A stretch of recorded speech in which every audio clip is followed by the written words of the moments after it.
The KEEL Morning Show with Robert.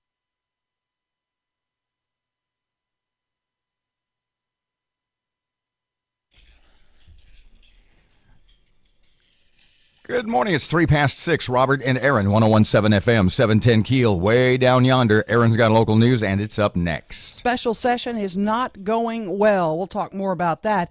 Cade Brumley in Baton Rouge, in the New Orleans area, I should say. Big interview today, and we'll get the latest on flooding as well. Wait. What do you mean the special session didn't go well?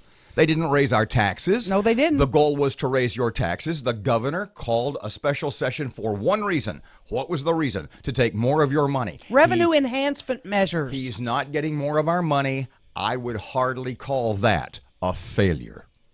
Good point. Cut the budget, maybe. Kind of like the way that sounded. Yeah.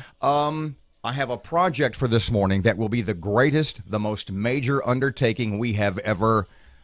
You know what? I'll tell you more about it in just a couple of minutes. Okay. Get ready to call in every marker that you have. Uh-oh. Plus Fletcher in sports and traffic and weather, and it's all coming up this hour, and it's right here on KEEL.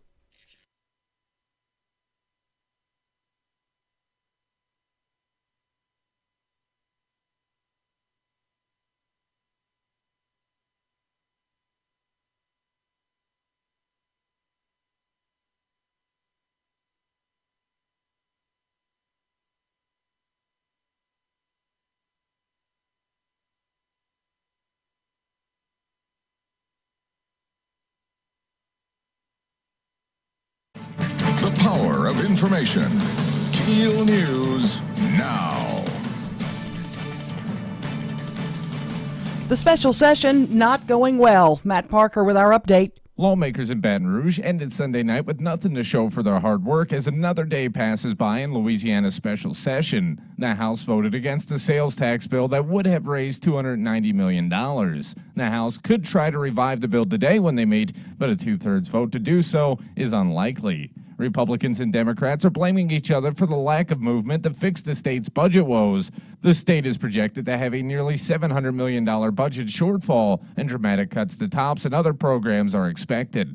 From 101.7 FM and 710 KEEL, I'm Matt Parker. Jeremy Alford, publisher of LAPolitics.com, was there for the vote. That sales tax bill is the centerpiece, the linchpin to this entire special session, and it didn't just fail. It went down in flames. It was a 33-70 vote. The House will meet again today to make a last-ditch effort. Flooding expected to continue for the next few days. The Red River remains in a flood stage. The river expected to crest today, now at 31.5 feet, and then begin a slow fall. All public parks in Shreveport are closed on the riverfront and will remain that way until the red is no longer at a flood level. The Louisiana School Board Association is asking lawmakers for an increase of $70 million to provide better school security. LSBA Executive Director Scott Richard says the increase would allow schools to put their local funds to better use. Whether it be cameras or hiring resource officers, working on mental health issues with students that are at risk. If the state increases funding, then it allows for the local districts to redirect some of their local funding. Also from education, DeSoto School Superintendent Dr. Cade Brumley will be in Jefferson Parish today for his interview to be the top guy there. He's the only candidate left in the running and is expected to land the job. A 7-year-old boy has been shot in Shreveport. The shooting happened Sunday afternoon on Jackson Street in Queensboro. Police say the boy was shot in the shoulder and neck. His wounds are considered life-threatening. When lawmakers get together for the regular session, one bill to discuss would disqualify candidates from running for office after a felony conviction. Voters approved this legislation before, but the state Supreme Court tossed it out because the version that appeared on the ballot was different than what lawmakers passed. So Conrad Apple wants to put it on the ballot again. In a nutshell, what it does is it limits the ability of a felon to be elected to elective office until he has completed his probation and a certain amount of time has elapsed. Blake Shelton's concert at the CenturyLink Center rescheduled for tomorrow night. The Saturday night show was postponed due to illness. In a statement released by the CenturyLink, Shelton says he's been battling the flu and apologizes for the inconvenience. The Shape of Water's been named Best Picture at the Academy Awards. The show was rife with references to the sexual misconduct scandal that has impacted Hollywood and other industries.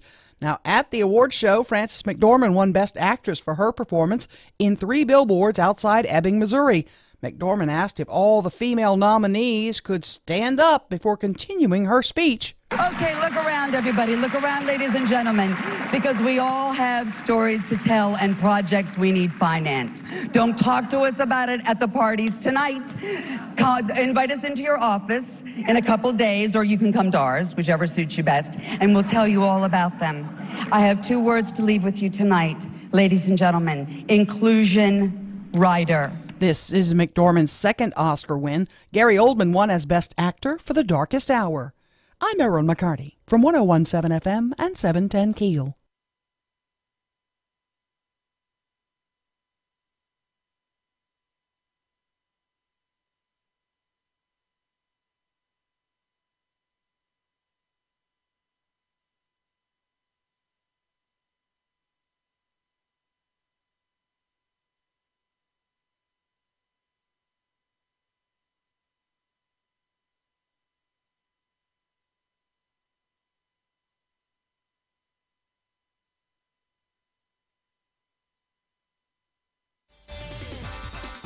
Nine past 6 o'clock, 101.7 FM, 710 KEEL traffic update. Here's Ruben. The intersection at East Kings Highway and East Burcoons Industrial Loop's dealing with some slow-moving traffic right now. And we're starting to see some traffic delays on East Texas Street near Benton Road in Bossier City. If you have anything to report to us, please give us a call at our Planet Fitness traffic hotline. That's 687-ROAD. Your AccuWeather.com forecast will have a brief shower this morning. Otherwise, more clouds than some today with a high of 74. Cooler with patchy clouds, low 44 tonight. With your AccuWeather.com forecast, I'm meteorologist Heather Zaire.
Good morning. It's 11 past 6 o'clock. Robert J. Wright and Erin McCarty, 101.7 FM, 710 KEEL. Who on earth wrote the story that described the special session as an abject failure, disaster? It unraveled. They didn't get to take more money from you. How is that a bad thing? Now they wasted a lot of money hanging out for 2 weeks and eating and drinking and doing all the things they do on the taxpayer's dime. We had to pay for that, yeah. But on the other hand, reread the story. And read it with a critical eye, with a critical ear. Let's see. This was Matt, so it was a combination of things. Yeah. Lawmakers ended Sunday night with nothing to show for their hard work as another day passes by in Louisiana's special session. That's not the same. The House voted against a sales tax bill that would have raised $290 million. How horrible is that? Oh, look, I assume for the moment this is a Louisiana network story. But that they write it from the point of view that your taxes weren't raised and it's a bad thing never ceases to amaze me. Mm-hmm. The session was a failure. We didn't take more money from the people of Louisiana. Yeah, we didn't cut the budget either, so that to me that's a failure. You don't need a special session to cut the budget. You don't have a special session to cut the budget. Well, if you want to solve our budget problem, you need to do one of the two. If you want to solve our budget problem, you need a new governor. That's not going to happen, so you have to solve it. You It's can't going get to a new happen governor sooner rather than later. Well, you've got to solve the budget between now and July 1. I said this during the campaign a couple of years ago. What you need to know about John Bel Edwards is he was twice a superdelegate to the Democratic Convention for Obama. Mm-hmm. He can spout conservative platitudes all he wants, but at the end of the day, the special session was for what reason? To get more money for the government. To get more money. Now, when we say we have a budget, what is it? Shortfall. Right. Okay? Fiscal cliff. Exactly. And the purpose of the special session was to get more money for the state, which means more money from you and me and Matt and listeners and people all across Louisiana, as though we're not already one of the highest taxed states in the country. Yep. Now, the penny sales tax rolls off on the 1st of July, well, the end of June. Oh, we can't have that. We got to get some of that back. Yep. And then, well, Erin's making X number of $1,000. People across the state are making more and more. They're keeping more of their money because of the Trump tax cut bill. Well, we got to get hold of some of that. Mm-hmm. Look at that. There's this pile of money out there that that our citizens have. And we can't we can't have that. Yeah. We need to figure out a way to get your money from you. Wasn't that the purpose of the session? I don't want them to have any more of my money. Well, then what was the purpose of the session? I mean, I was hoping to balance the budget, by a combination of things. You don't need a session to cut the budget. You need to balance it. You got to do it. Focus on me. Is John Bel ever going to cut the budget? The man who he cut $600 million. The man who sticks. He told you. The man who sticks to his contention that he cut. No, his latest is what, 924? Yes, he cut the budget. He will cut the budget. Don't you believe him? When he got caught in his $600 million, I cut $600 million joke. When he got caught in that, what did he do? You're right. I cut $924 million. Mm-hmm. Yeah. When I brought it up, cut it some more. When I brought it up with him in the interview, and this is just, Erin always says, I'm going to tell you guys this, and it's sort of a behind-the-scenes thing. Whenever we have the governor or Jay Darden or any of the state's top-ranking Democrats on, and at the end, and when the purpose of the interview is, they're going to come up with reasons why they need more of our money. After the interview, Erin always says, was I tough enough on them? Did I ask them the hard enough questions? Mm-hmm. And I say, at the end of the day, it really doesn't matter because we're not going to trick them. It is their job to keep right on going. It's not like we're ever going to ask anybody a question and they're going to go, you've exposed me as a tax and spend liberal. Yeah. It's not going to happen. Oh, right. you KEEL sons of guns. You finally exposed me for the for the money-grubbing government. That's not going to happen? No. Why isn't that never going to happen? Look, we had John Bel on, was it last week or the week before? I'm not sure. And we were asking him about his $600 million in cuts. And I said, Governor, according to NOLA.com, $300 million of those cuts was payments to Medicaid providers that you just decided just not to pay. Mm-hmm. How is that a cut? You know what he responded? Do you remember what is? He doesn't know what NOLA.com says. I don't know what NOLA.com wrote. I don't know about that. And I'm going to be honest with you. And then he's off and running on a 3-minute answer. I'm going to be honest with you. He's got people that are paid $80,000 a year to show him and tell him what people are reporting about him. He truthfully, and I will, I will. I must interrupt, except for one thing. I think that's bogus too. You think he was being nice to? Here's the deal. Yes. Here's the deal. No. No, he wasn't nice. He was angry with me. No. On the phone, he was angry. I don't think he knew about it. No, I think he did. Deep down in his heart, I think he did. Wait a minute. Well, if he did, yeah. Here's the deal.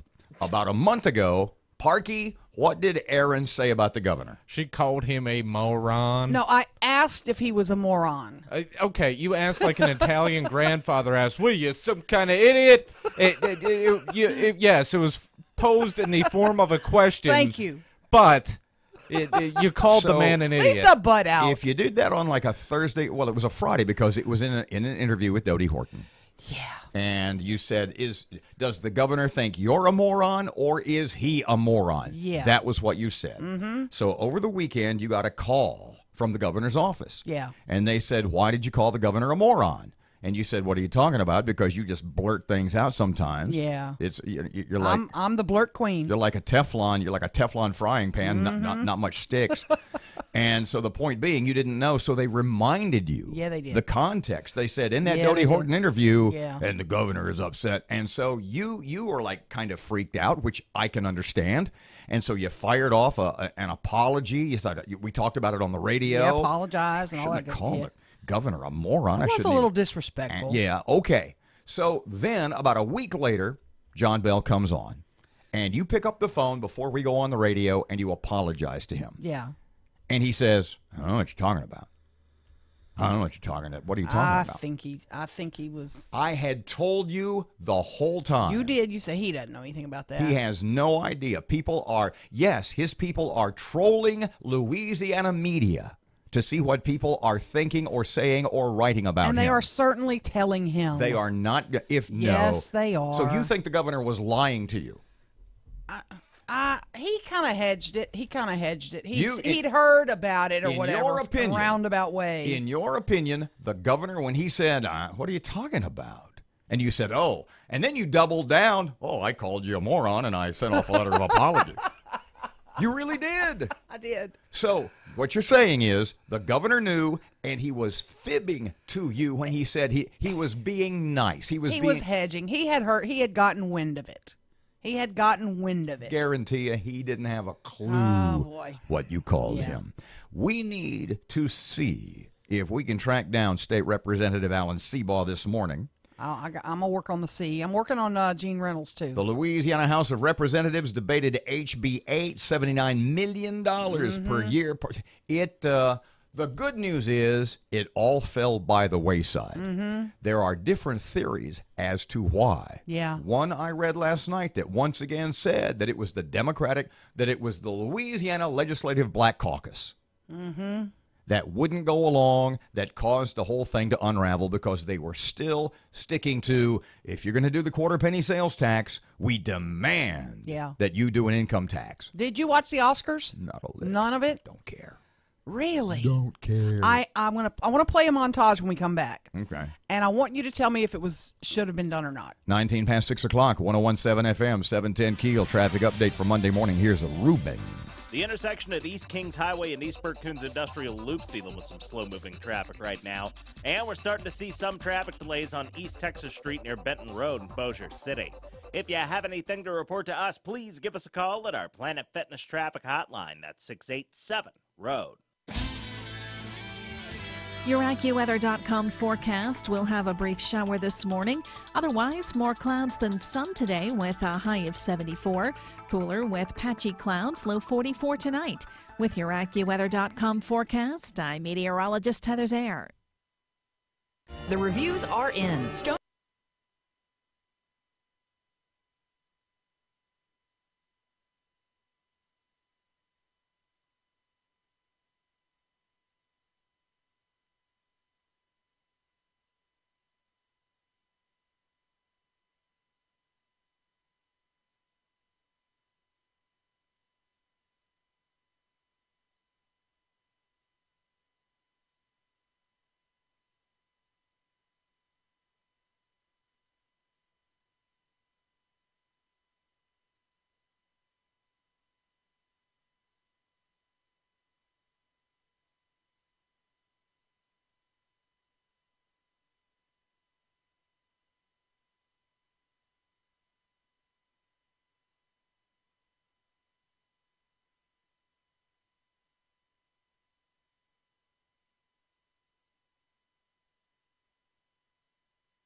1017 FM. If you're slurring on Monday, imagine what Wednesday's going to be like. Hit him.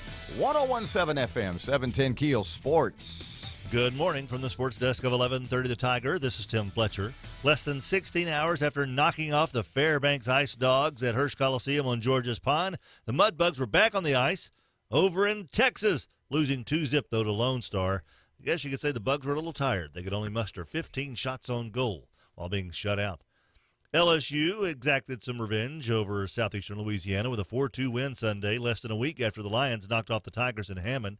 Wrapping up a 3-0 weekend, LSU received 6 innings of 2-hit shutout pitching from A.J. Lebis and Mikhail Hilliard to start the game. Antoine Duplantis gave LSU a 1-0 lead with a solo homer in the bottom of the first. Bo Jordan crank-anchored one in the bottom of the third to make it a 2-zip game, and Daniel Cabrera brought home what turned out to be the game-winning run with a double later in the inning. Louisiana Tech went 2-1 in the Frisco Classic this weekend, beating 9th-ranked Texas A&M Friday and Cal Saturday before dropping a 6-1 decision against Baylor Sunday. Tanner Huddleston was named the Classic MVP after a 5-for-12 weekend. He had 2 3-run home runs and had 7 RBI.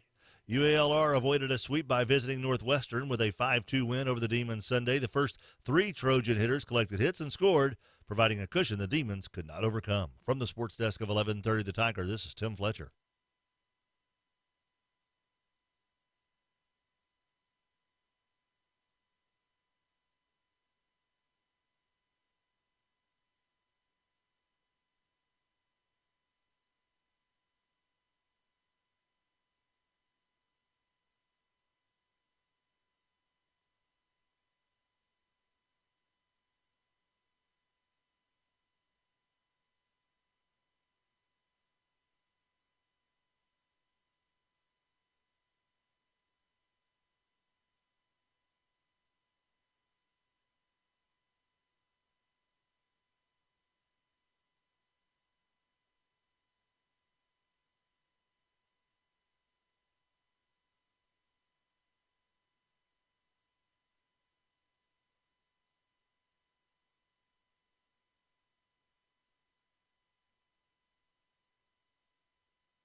Twenty-five past 6 o'clock, 1017 FM, 710 Keel. No, not a lick of the Oscars. Didn't watch a peep of it. No. Wow. It's people that I know. They know. You watched some of the movies, though, right? I had seen Darkest Hour. Yeah, it was excellent. That's Gary Oldman was incredible. I saw the 3 Billboards. The one that Get Out. I watched. I liked it. You know what? And this is interesting because I don't know the whole context of the what was her one Best Actress. For the Frances McDormand. Yes. I don't know the context of her speech, but I would have had all the women in the building stand up and say, "Get better agents." I mean, she kind of did. It's in Hollywood. Everybody is a free agent. Everybody works for themselves. Yep.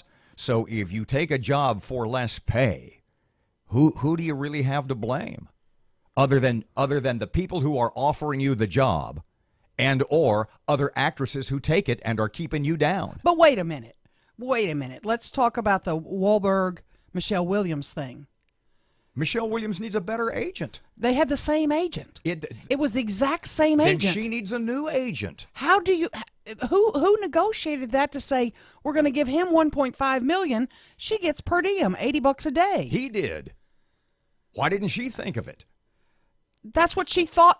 What you get paid. She said if you have to go do redubs, if that were that's what it. If you were Michelle Williams, I'd be ticked at my agent. If you were Michelle Williams, an Oscar winner, okay, Mark Wahlberg is quite the adequate action star. I like Mal Warkberg. I like Mark Wahlberg. He's done some cool movies. Yes, Shooter is one of my favorites of all time. The point being, if you're Michelle Williams, Oscar winner for My Weekend with Marilyn, and that happened to you, what's the first thing you would do? Oh, new agent. There you go. Absolutely. Then what more is there to say? I know. I want to play this is kind of a montage of how the night went. If you didn't watch it or you missed it, and there's one piece in here that makes me a little bit squeamish. You see if you can pick it out. Here we go. Keeps his hands where you can see them. Never says a rude word. He is literally a statue of limitations, and that's the kind of men we need more of in this town. Stephen Rogers, look what you did. Look what you did. You're a brilliant writer. Thank you for the gift of Lavana. My mom and dad's love of movies became my love of movies, so thank you for that, Mom and Dad. I love you. And the winner is Gary Oldman. Okay, look around, everybody. Look around, ladies and gentlemen, because we all have stories to tell and projects we need finance. This means so much to me. I stopped writing this movie about 20 times because I thought it was impossible, but I kept coming back to it because I knew if someone let me make this movie, that people would hear it and people would see it. And the Oscar goes to...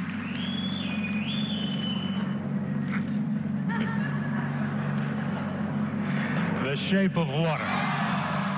They got it right the second time. I don't know. What was the part that... They cut it out, but I can play it. Here's a separate of it. This is Jimmy Kimmel describing how this Oscar statue... Was this the man without a penis thing? Yeah. A perfect man has no penis? Yeah. This made me a little uncomfortable. Here we go. Keeps his hands where you can see them. Never says a rude word. And most importantly, no penis at all. You tell me. Literally a statue of limitations. You tell me. You're a woman. Too soon? Men we need more of in this town. I didn't like that. You didn't have to go there. Is it ever? It was a cute little joke, but you didn't have to go to the P word. Is it ever too soon? I mean, are jokes about Harvey Weinstein like rapists, sexual molesters? Those are never funny. Think if you were a victim, or if your child was a victim, or women in the audience who were victims. Think about it. I mean, they're never funny. It's like the Golden Globes. They weren't invited. Yeah, they changed something this year that people, I'm a nut job over this, so usually the man who wins Best Actor comes out every year. Last year comes out and gives the Best Actress trophy the following year. Well, this year, instead of doing it that way, they had a current star and a traditional, an older star come out. Both women. They gave out the Best Actress trophy, and then another pair gave out the Best Actor trophy. Both women. Yeah. They had no men. It was a real big night for tributing women, and yeah. And I thought that was interesting. But if I was the Best Actor winner last year, and they didn't let me come back and give out the trophy, I'd be like, wait a minute, I get snubbed because of all this? And maybe that person, I don't know who won it last year. Maybe he said he couldn't come, so that's what they decided to change it. But, then to bring out Warren Beatty and Faye Dunaway again, I thought, that was a squirm moment. At the end of it all, do you think anything in Hollywood is really going to change? Do you think all of the Harvey Weinsteins, do you think all the horrible guys are still gone? No, but I don't think the Michelle Williams thing would happen again. I do not think. Whoever decided that's what we're going to pay him, that's what we're going to pay her. No, that's what whoever made that decision. That's what she took. No, that's what they said they paid. That's what the whoever the studio person was said. I understand. We're going to pay Mark this. We're going to pay Michelle that. That's what we pay. I'm not saying that. And the agent just said, "Oh, okay." No. I'm not saying that's fair. I know. I'm saying that's what she took. I know, but that'll change. He said, "I ain't going back unless you give me $1 million." She said, "I'll go back for $80 a day or whatever it worked out to be." Right, exactly. 21. He donated all his money, by the way, to charity. Out of guilt. 101.7 FM, 710 KEEL traffic update now. Here's Ruben. keeping an eye right now on some slow-moving traffic on Mansfield Road northbound near 3132. And we have some traffic delays on East Texas Street near Traffic Street in Bossier City. If you have anything to report to us, please give us a call at our Planet Fitness traffic hotline, 687-ROAD. Your AccuWeather.com forecast, a passing shower this morning, clouds and some sun today, high 74, partly cloudy and cooler, low 44 tonight. With your AccuWeather.com forecast, I'm meteorologist Heather Zaire.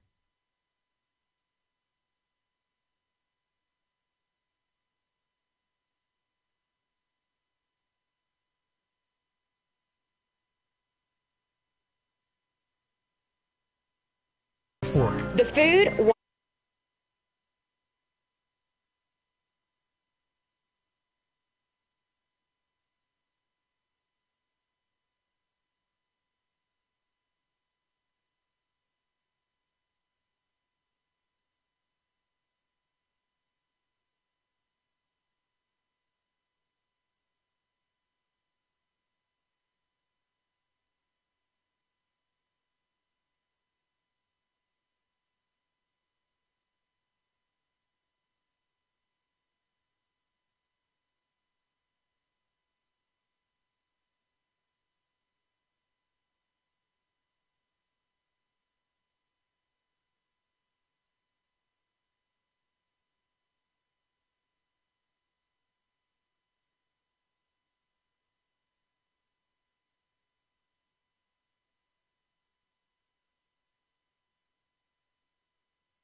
All hope appears lost that state lawmakers will pass any tax measures during the special session to address a nearly $1 billion shortfall. A sales tax bill that would provide nearly $300 million in revenues was defeated soundly. Jeremy Alford, publisher of LAPolitics.com, says after the vote, the House adjourned until 4 o'clock today, but says it's unlikely the fractured House will gather the necessary 70 votes to pass this sales tax bill or the 53 votes to approve a separate income tax bill that's also been discussed. Relationships have been ruined, nerves are frayed, and I'm not sure there's any coming back from this. 2 weeks ago, a 17-day special session began with the hope lawmakers could close a $994 million shortfall. It doesn't look like they're going to get there. Flooding expected to continue for the next couple of days. Matt Parker with the latest. The Red River remains in a flood stage. The river is expected to crest today at 31.5 feet and then start a slow fall. All public parks in Shreveport are closed and will remain that way until the red is no longer at a flood level.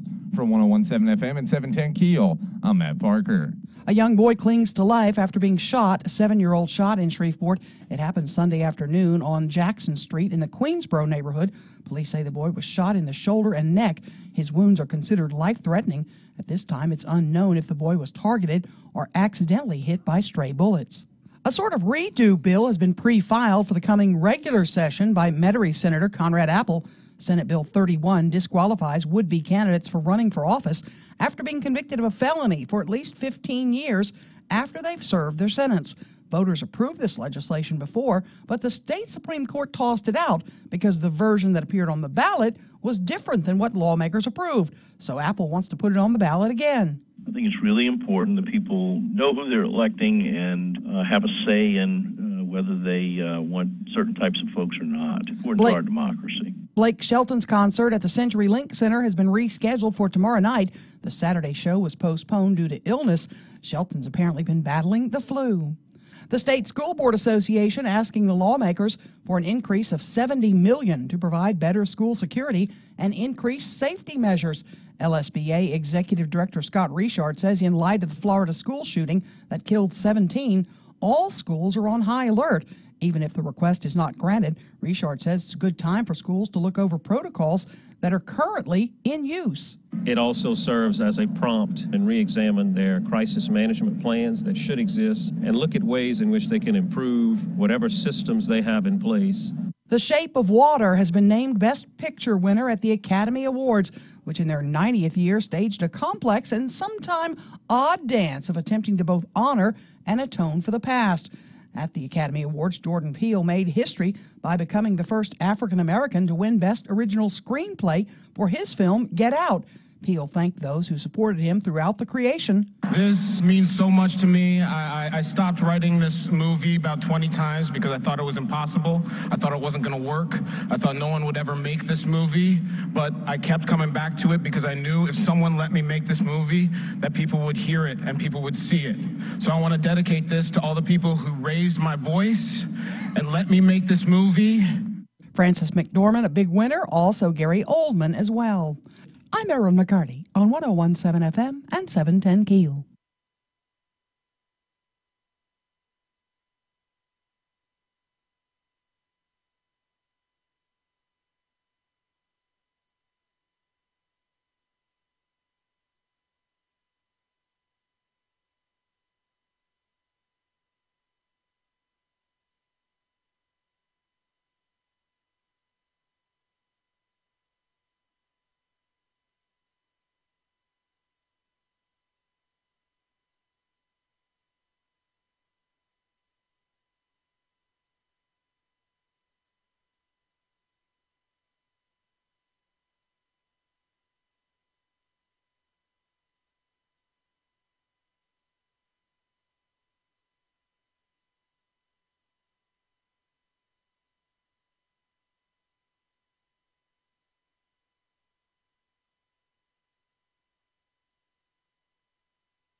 .639, Robert and Erin, 101.7 FM, 710 KEEL. Ooh, lengthy newscast. Must have been lots of... There always is on Monday morning. Mm-hmm. Okay, so I notice that in the office, that in your... It's like there's Easter baskets and candy and and stuff is starting to stack up. Tell me about that. It really is great. Our listeners are helping a lot. We're collecting Easter candy and baskets for youngsters in town who may not have an Easter without our help. Every child, despite their background, deserves to be hyper on Easter morning. Absolutely, and we want to make sure the Easter Bunny gets a visit to all these youngsters.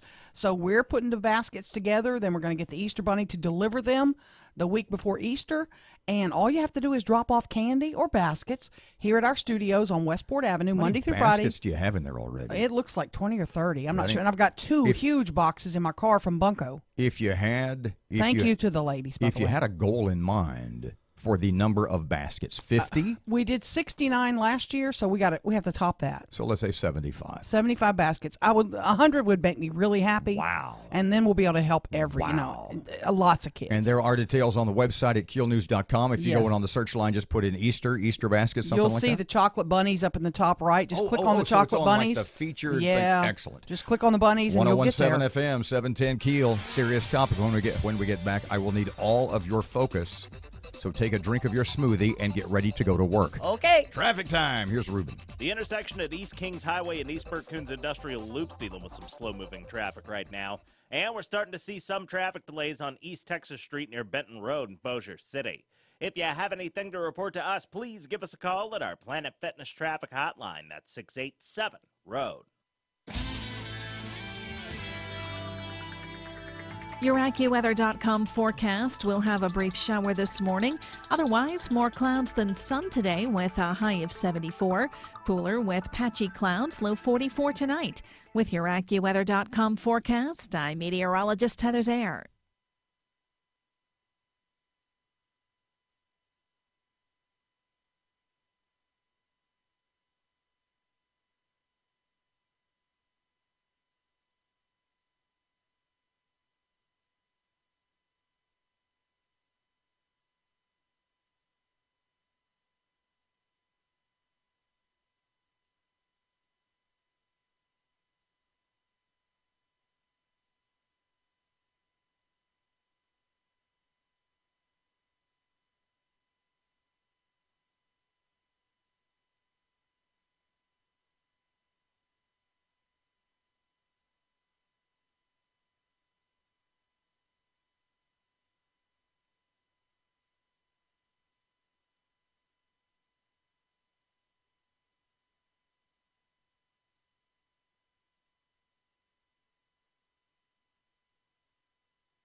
No, I can't just go ahead. No, just go ahead. I'm on the phone.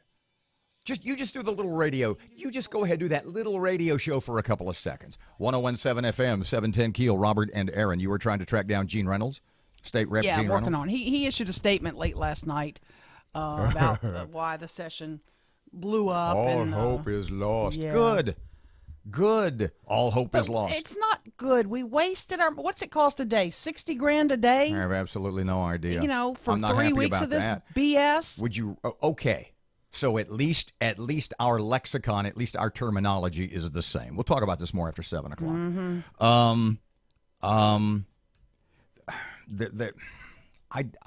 I stood in my kitchen last night washing dishes because I wash dishes by hand. And I stood there and I thought about this for about 20 minutes, and I hardly know where to start with this segment. Uh-oh. But what did Patrick Williams say about Shreveport when he started his mayoral campaign almost 4 years ago in this very studio? What did he say? We were in jeopardy of becoming another Detroit. He sure did. So here it is almost 4 years later. Are we any less on that road?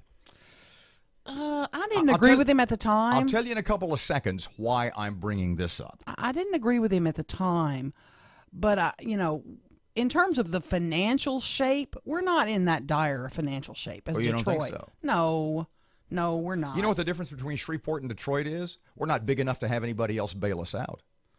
Nobody will bail us out. No, you're right. Okay, but we're not laying people off. We're not stopping services. So here's the question. The question is, first question, is Shreveport in decline? Yes. Okay. Absolutely yes. Then here's the question you need to ask yourself. Has Mayor Ollie Tyler, has she done anything to slow the decline? I.e., is the decline we're in unavoidable, and has she made it less? Has she lessened the decline? She would tell you yes, because she's working on the infrastructure and streets and all that. Well, you know what? I'm going to take the biggest fault I have with Mayor Ollie Tyler, and I don't think I've said this on the radio. That A&E appointment. Well, that's one of them. But we have done little to nothing on economic development.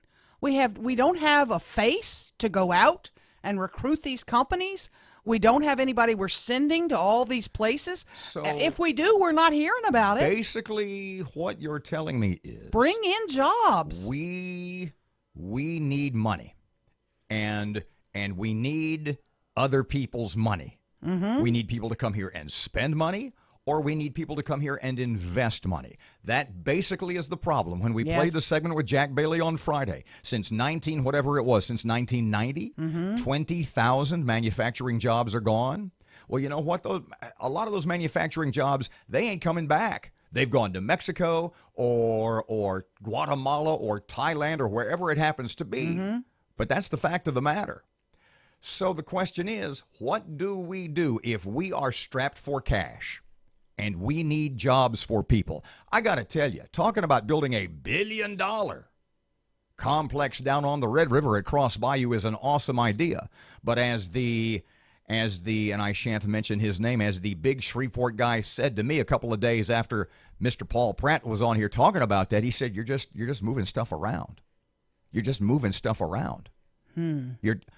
Here's my question. But do you not think that if you had a housing development that was, upscale, would people move from Bossier to that? But then you're going to have empty houses somewhere. It's just like the idea, you know what we're going to do? The cornerstone of our tenants, the cornerstone of this $1 billion Cross Bayou complex is going to be the state of Louisiana. Mm-hmm. We're going to take all state employees at the corner of Jordan and Fairfield and move them down to Cross Bayou. But you know what you've got then? You've got an empty building at the corner of Jordan and Fairfield. What we do in Shreveport is we don't bring in anything new. We just take A and move it to B and leave A. No. You're missing the point. No, if you develop a neighborhood there, it might attract people that are going to move to DeSoto Parish or people that are going to move to Minden. They might decide, I'm going to move to Shreveport. But We don't have the jobs to attract the number of people. We don't have the industry, the businesses. That's the whole point. We need you.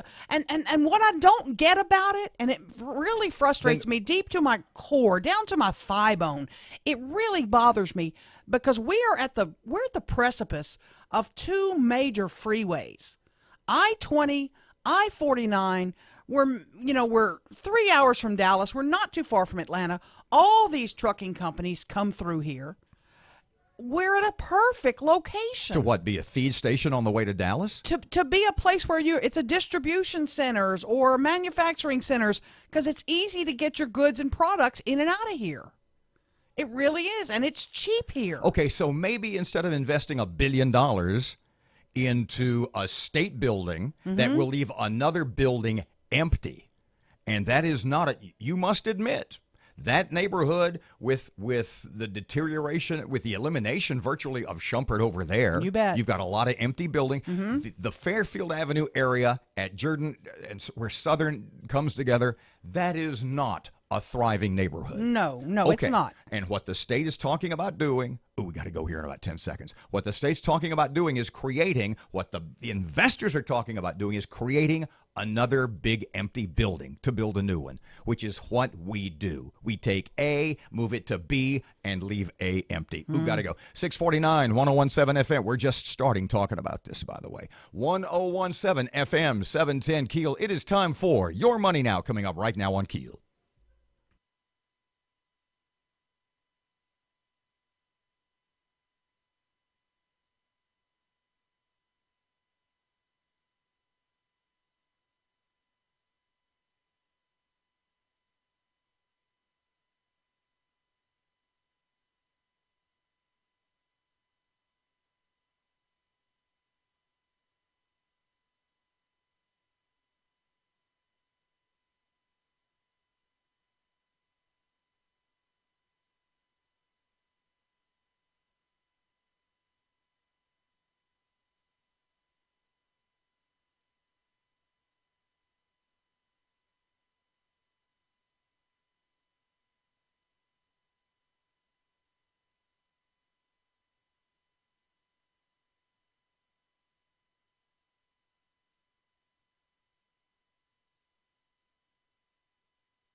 $6:52. Good morning. It's 1017 FM, 710 Keel Sports. Good morning from the sports desk of 1130 The Tiger. This is Tim Fletcher. Less than 16 hours after knocking off the Fairbanks Ice Dogs at Hirsch Coliseum on Georges Pond, the Mudbugs were back on the ice over in Texas, losing 2-0, though, to Lone Star.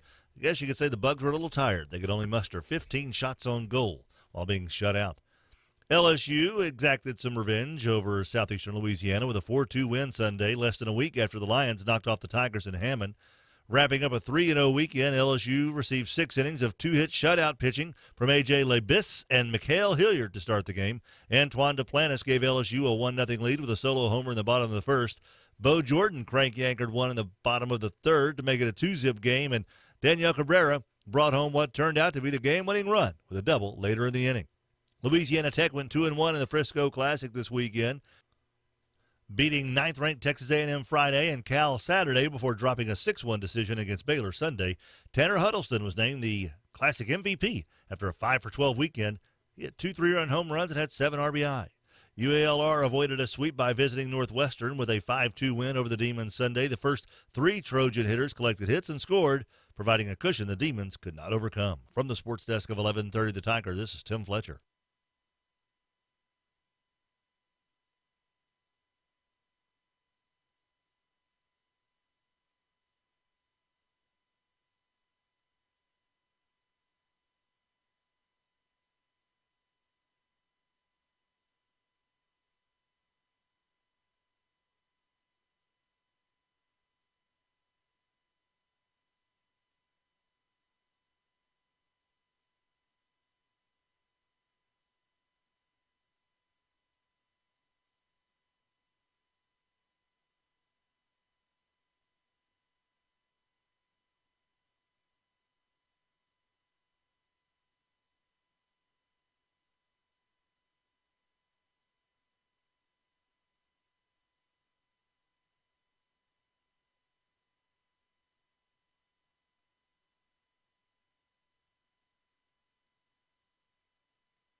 So do you think that identifies the problem? Mm-hmm, 1017 yeah. FM 710 Keel. So if you were to write down the number one issue in the mayoral race this fall, what would it be? Jobs, economic development. What are you going to do? What companies will you go recruit? How will you do this? Who will be the face? Who will be traveling to go bring jobs here? We've got to have more jobs. We have got to have good paying jobs for these folks who want to locate here. So basically, Shreveport's got no money, so we can't do this. Look, we talk all the time about parts of town that we never go to. Mm-hmm. Matt, what was the one you were talking about a couple of days ago? You said, I never go to... I don't even remember. We were talking about a restaurant or somewhere. The part, I think it's... See, I very seldom go to the corner of Kings and Uri, or East Kings and Uri. You know where I'm talking about. I very seldom... We'll talk about this more in the beginning of the 7 o'clock hour. But... we've got to make a plan. And if nobody else is going to make a plan, there's no reason Robert and Erin can't make a plan. Yeah, we can make a plan. And I'll tell you why I am suddenly so concerned about a plan. 656, 1017 FM, 710 Keel. Here's Rush. Folks, there's a lawsuit in California San Mateo County Superior Court. It alleges that YouTube has set minority hiring quotas. The suit's filed by somebody named Arn Wilberg, a YouTube recruiter who also worked for YouTube's parent company, Google. Now, Wilberg claims that last spring, YouTube recruiters were instructed to only interview female, Black, or Hispanic applicants. The suit also says the company told recruiters to purge the applications of anybody not fitting those categories. Wilberg, a white male, says he complained, and when he was ignored, he went to Google management. And shortly after that, they fired him. Google says this is rubbish, that they don't use identity to hire, just merit. Now, according to the Wall Street Journal, 69% of Google's employees are men. White and Asian guys account for 91% of the Google staff, and the tech industry has had a big push to diversify. The Journal also reports that people familiar with Google and YouTube hiring practices corroborate some of the lawsuit's allegations, including the hiring freeze on white and Asian guys and YouTube's use of racial quotas. The Journal says the lawsuit threatens to ignite simmering controversy about Silicon Valley's politics and whether its predominantly liberal ideology is affecting how companies operate. That's controversial? Is there anybody anywhere who thinks liberal ideology has not infected and corrupted Silicon Valley?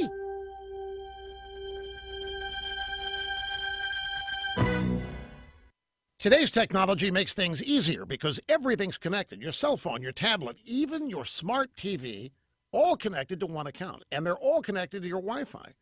It only takes just one weak link for a cyber thug criminal to break in and obtain your data. And that's why the new LifeLock Identity Theft Protection now adds the power of Norton security to your devices. Now, while LifeLock uses proprietary technology to detect threats to your identity, the addition of Norton security helps protect up to 5 of your devices from online threats. And if there's a problem, LifeLock's agents will work to fix it. Now, of course, no one can prevent all identity theft or cybercrime or monitor all transactions in all businesses. But new LifeLock with Norton gives you more protection for today's connected world. Join now, get 10% off your first year. Go online to lifelock.com and enter the promo code RUSH. That's lifelock.com. Remember, promo code RUSH. Starting to see some slow-moving traffic on North Market near North Common Street. And we have some traffic delays on East Texas Street near Airline Drive in Bossier City. If you have anything to report to us, please give us a call at our Planet Fitness traffic hotline. That's 687 Road. KEELAccuWeather.com forecast, kind of cloudy, small chance of rain today, warmer in the middle 70s. Right now it is 63 at Keel. Breaking news and trending talk. This is 1017 FM and 710 Keel. KEEL, Shreveport.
7 o'clock. Robert and Erin, 101.7 FM and 710 KEEL. Miss Erin, local news getting ready right now. Lawmakers in Baton Rouge can't come to any sort of agreement, and the clock is ticking. How are we doing flood-wise locally? We'll tell you more about that. And it's a big day for a local educator. You had a news story about the special session and about raising taxes, and the opening line was, "All hope is lost." Good. Mm-hmm. You want taxes raised?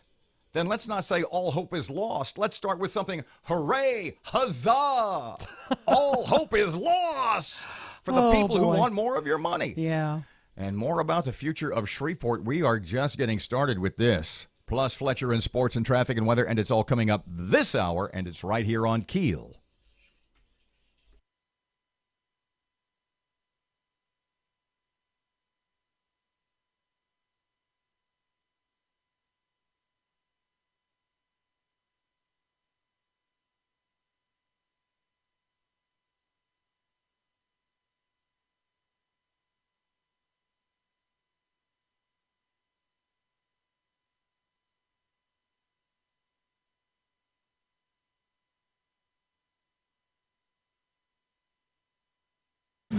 KEEL News now.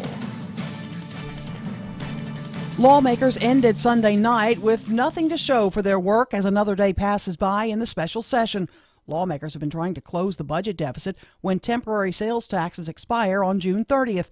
Jeremy Alford with LAPolitics.com says this session is on the verge of crashing and burning because no one was able to get on the same page on how to solve the fiscal cliff. There's divides in the GOP delegation. There's divides in the Democratic caucus. There's a lot of these groups drew some lines in the sand and wouldn't come off of it. Governor John Bel Edwards says House leadership is not negotiating in good faith. He says a vast majority of the House wanted to solve the problem, but were not given the chance. The session must end at midnight on Wednesday night. Flooding expected to continue for the next few days. The Red River remains in a flood stage. The river expected to crest at 31.5 feet, then start a slow fall. All public parks on the riverfront are closed and will remain that way until the red is no longer at flood level. A young boy clinging to life after being shot. Matt Parker with that. A 7-year-old boy has been shot in Shreveport. The shooting happened Sunday night on Jackson Street in the Queensboro neighborhood. Police say the boy was shot in the shoulder and neck, and his wounds are considered life-threatening. At this time, it is unknown if the boy was targeted or accidentally hit by stray bullets. From 101.7 FM and 710 KEEL, I'm Matt Parker. President Donald Trump is embracing the potential for a trade war after announcing his intent to place tariffs on imported steel and aluminum as he rebuffs allies who've pushed to be exempted from the stiff duties. The Louisiana School Board Association asking the state legislature for an increase of $70 million to provide better school security and increase safety measures. Governor Edwards says he wants to honor LSBA's funding increase request by 2.75%. LSBA Director Scott Richard hopes Edwards can make good on his promise to protect K-12 funding and not let it get caught up in the budget problems that exist at the state. Another education note today, Dr. Cade Brumley, the superintendent of schools in DeSoto Parish, could have a new job as early as later today. He's in Jefferson Parish today for an interview there, and he is the only candidate remaining for the job. Blake Shelton's concert at the Century Link Center rescheduled for tomorrow night. The Saturday night show was postponed due to an illness. Shelton's been battling the flu and apologizes for the inconvenience. The Cold War fairy tale, The Shape of Water, the winner of the Best Picture Academy Award, director Guillermo del Toro's film, considered one of the front-runners for the evening's top honor. It got 13 nominations and won 4 trophies. Warren Beatty presented the Best Picture Award just a year after incorrectly claiming La La Land won over Moonlight. And the Oscar goes to...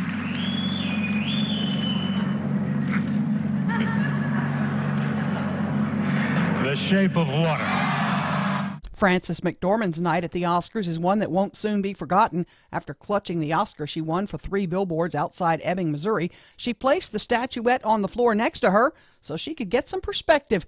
As she towered over the statuette, she asked all women who were up for awards to stand and be applauded. She then challenged Hollywood to be more inclusive. I'm Erin McCarty on 101.7 FM and 710 KEEL.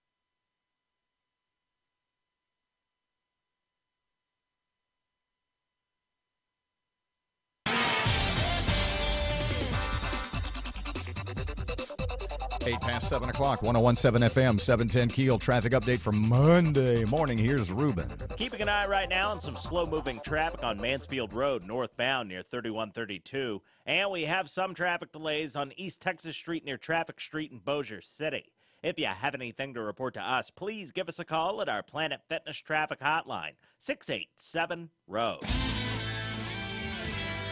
Your AccuWeather.com forecast will have a brief shower this morning.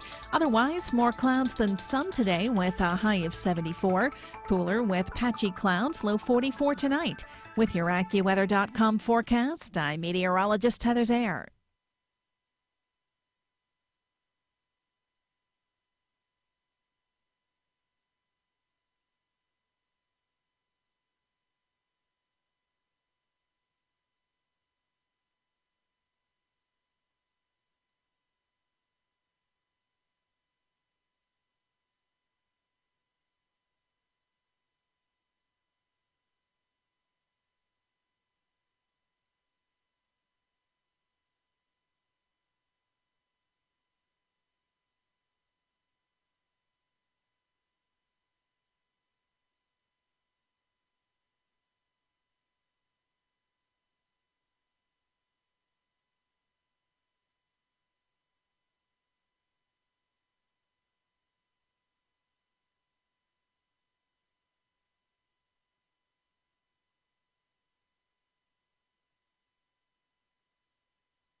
Good morning. It's 11 past 7 o'clock. Robert J. Wright, Erin McCarty, 1017 FM, 710 Keel. That Keel app, as always, a free download presented by Office Furniture Source.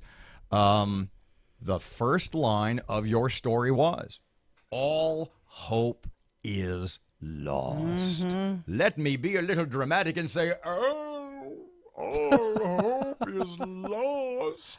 Why would, considering the fact that all hope is lost, that there could be a raise in taxes for Louisianans? Why the sad, why the dark, why the gloomy opening sentence? Why not start it off with, hooray for Louisiana, that whoever is not to blame, not at fault, whoever gets credit for keeping John Bel Edwards and the rest of the Democrats, and to be blunt, some Republicans in Baton Rouge, from taking more of your money. Hooray for them, not all hope is lost. Here's my problem.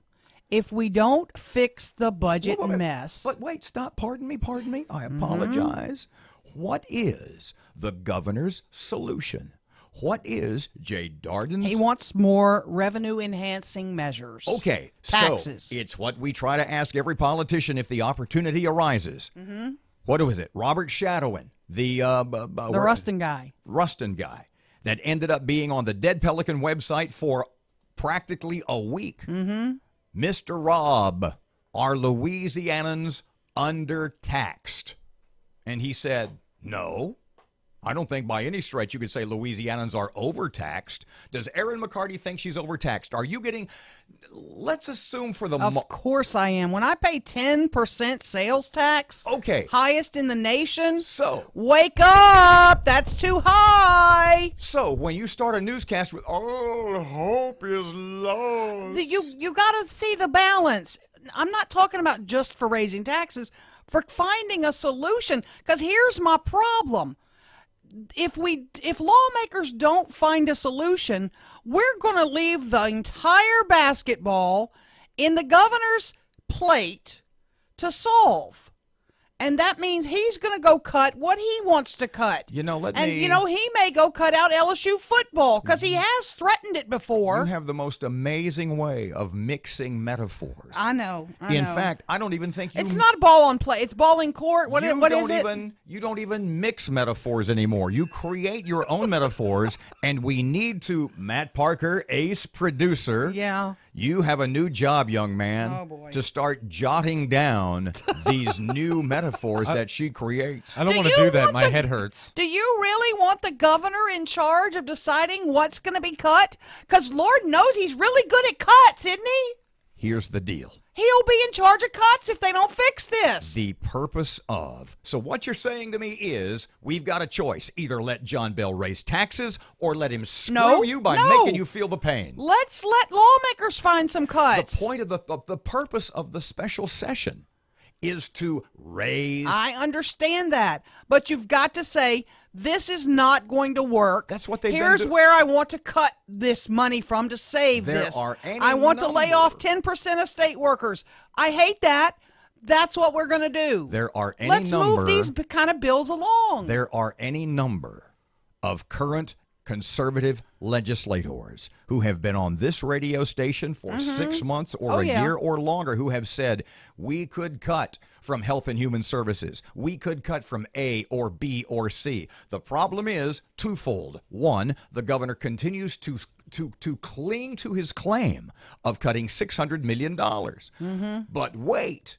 Not so much. Now he's doubled down, as the phrase goes. Now he's saying, I cut more than $900 million. Right. He's going to play word games. When we had him on a couple of weeks ago, I said, NOLA.com's reporting that of your $600 million in cuts, $300 million of those are delayed payments to Medicaid providers. And his response was, I don't know what NOLA.com says. Yeah. And then he goes off on another 3 or 3.5 minute tangent. And you're faced with shouting down the governor. Do you really want the governor to be in charge of cutting, though? Because Lord knows we don't trust that. So what you're telling me is we need a new governor.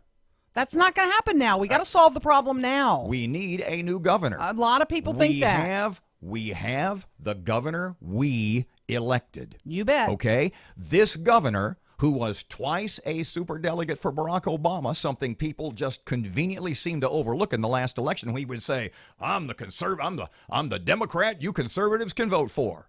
I said, well, wait a second. The guy was a superdelegate for Obama. Nope, he's there. So there's two things. One, the special session, he, Jay Darden, all of the Democrats, and a great number of the Republicans, they think you're not paying enough. Of course. And so now the guy that says you're not paying enough, yes, in fact, is the guy charged with deciding what he is going to take away from you. And historically speaking, he will take away something that hurts you the most to make his point. I'll show you. You didn't give me more money? Bye-bye LSU football. As absurd as that was, he will... It was absurd. Let's let him do it. As absurd as that was... And everybody knew he actually wasn't going to do that. Well, why even say it? He will, in fact, do things that cause the people of Louisiana pain. Watch tops go bye-bye. And he will do that. He'll say, well, that's because so many other things are, what's the term they use? Not exempt from... Protected. Protected from cuts. This is from our friend Gene Reynolds, who is the Democratic Caucus chair from Minden. Usually, he's a very reasonable guy. I'm trying to get in touch with him, but he issued this statement late last night, so I imagine he's probably still sleeping. And this is a quote. Our Republican colleagues displayed little interest in actually passing a package to solve our problems tonight when they refused to take up instruments in a bipartisan manner. Okay, when he said, read me this sentence again and there's stop. Another sentence that gets even worse. Go ahead. Our Republican colleagues displayed little interest in actually passing a package to solve our problems tonight. What is the governor's way of solving the problems? Raising taxes. Okay, so let's parse that. What Mr. Gene is saying is those nasty, those foolish... Wait, it gets better. They were unwilling to take more money from Erin and Robert and Matt and the citizens of Louisiana. Their bad behavior and irresponsibility was rubber stamped by Republican leadership as usual. If you don't have leadership, you don't have anything. So the governor, I assume he is pointing at the governor's mansion for the example of leadership that we should all follow. What does the governor want to do? More taxes. So what does Gene write? He's blaming those nasty Republicans, the Doty Hortons, the Alan Seabaugh, the what's his name, Ivy, the Alexandria guy. Barry Ivy. Yep. I got a list from Gene when he was here for the Republican big shindig up in Bossier, up in Benton. I got a list from Gene about things that he was hoping, and one was to clean up the penny, clean up a lot of the exemptions, and lower the penny to a quarter. There were a lot of things he mentioned. He was very reasonable in his pitch, and he's a very reasonable man. I'm hoping I can wake him up here in a minute. I'm not sure if he will do it or not. All is lost. Yeah. And thank heavens for the Republicans who lost it. I just don't like paying 10% sales tax. It just gets under my epidermis. You aren't paying enough. Remember, the question is, are Louisianans undertaxed? John Bell and the Democrats and a lot of Republicans think Erin McCarty is not paying enough, that you need to give more of your money to the state, and look at the bang for your buck you're getting now. Yeah. 19 past 7 o'clock, 101.7 FM, 710 Keel traffic time. Here's Ruben. The intersection at Kings Highway and Line Avenue is dealing with some slow-moving traffic right now. And we have some traffic delays on Shed Road near Swan Lake Spur in Bossier City. If you have any accidents, hazards, or closures to report to us, please give us a call at our Planet Fitness Traffic Hotline, 687-ROAD. Your AccuWeather.com forecast will have a brief shower this morning. Otherwise, more clouds than some today with a high of 74. Cooler with patchy clouds, low 44 tonight. With your AccuWeather.com forecast, I'm meteorologist Heather Zaire. KEEL's Top Cop. It's our salute to area law enforcement officers who go above and beyond the call of duty. We want you to send us stories of officers who deserve an extra pat on the back. Maybe an officer changed your tire or spent extra time talking to your youngster. We even want to know about officers who do good deeds while off duty. Let us share these great stories, but we need to know about them. If you want to say thanks to a police officer, deputy, or state trooper, log on to KEELnews.com and click on the Top Cop link. Download the KEEL app on your phone and click on Submit Photo or Video. Then tell us your story. We say thanks with KEEL's Top Cop, 101.7 FM and 710 KEEL.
Twenty-three past 7 o'clock, 101.7 FM, 710 Keel. Time for sports. Here's Fletch.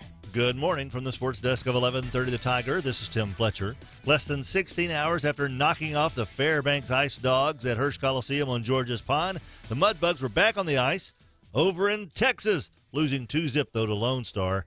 I guess you could say the Bugs were a little tired. They could only muster 15 shots on goal while being shut out.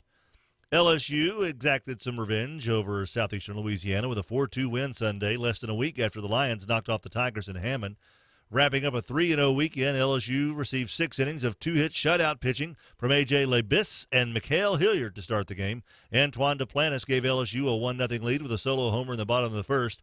Bo Jordan crank-anchored one in the bottom of the third to make it a 2-zip game, and Daniel Cabrera brought home what turned out to be the game-winning run with a double later in the inning. Louisiana Tech went 2-1 in the Frisco Classic this weekend, beating 9th-ranked Texas A&M Friday and Cal Saturday before dropping a 6-1 decision against Baylor Sunday. Tanner Huddleston was named the Classic MVP after a 5-for-12 weekend. He had 2 3-run home runs and had 7 RBI. UALR avoided a sweep by visiting Northwestern with a 5-2 win over the Demons Sunday. The first 3 Trojan hitters collected hits and scored, providing a cushion the Demons could not overcome. From the sports desk of 1130 The Tiger, this is Tim Fletcher.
Twenty-five past 7 o'clock, 101.7 FM and 710 Keel. Robert J. Wright and Erin McCarty. So we started talking last hour about, and I guess it circuitously sort of ties into the mayoral election later this year, but what prompted all of this is I got kind of freaked out yesterday.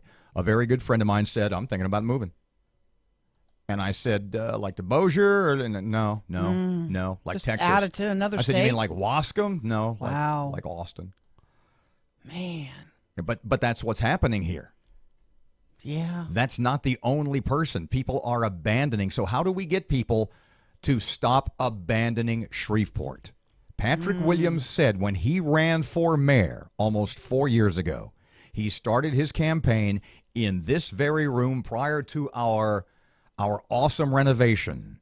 Patrick said what? Shreveport is on the verge of becoming the next Detroit. And every candidate that came in after that, every candidate, we would ask that. And he goes, no. So here we are almost 4 years later, assuming for the moment that Patrick was at least a little right, that he was sort of on the money a little bit. I think it was too extreme. You know what the difference between Shreveport and Detroit is? What? We're not big enough for anybody else to save. We're going to have to save ourselves. We don't have the financial crisis Detroit had. We don't have any money. We're not laying off city workers. We're not stopping services. Is the biggest problem with Shreveport that we don't have any money?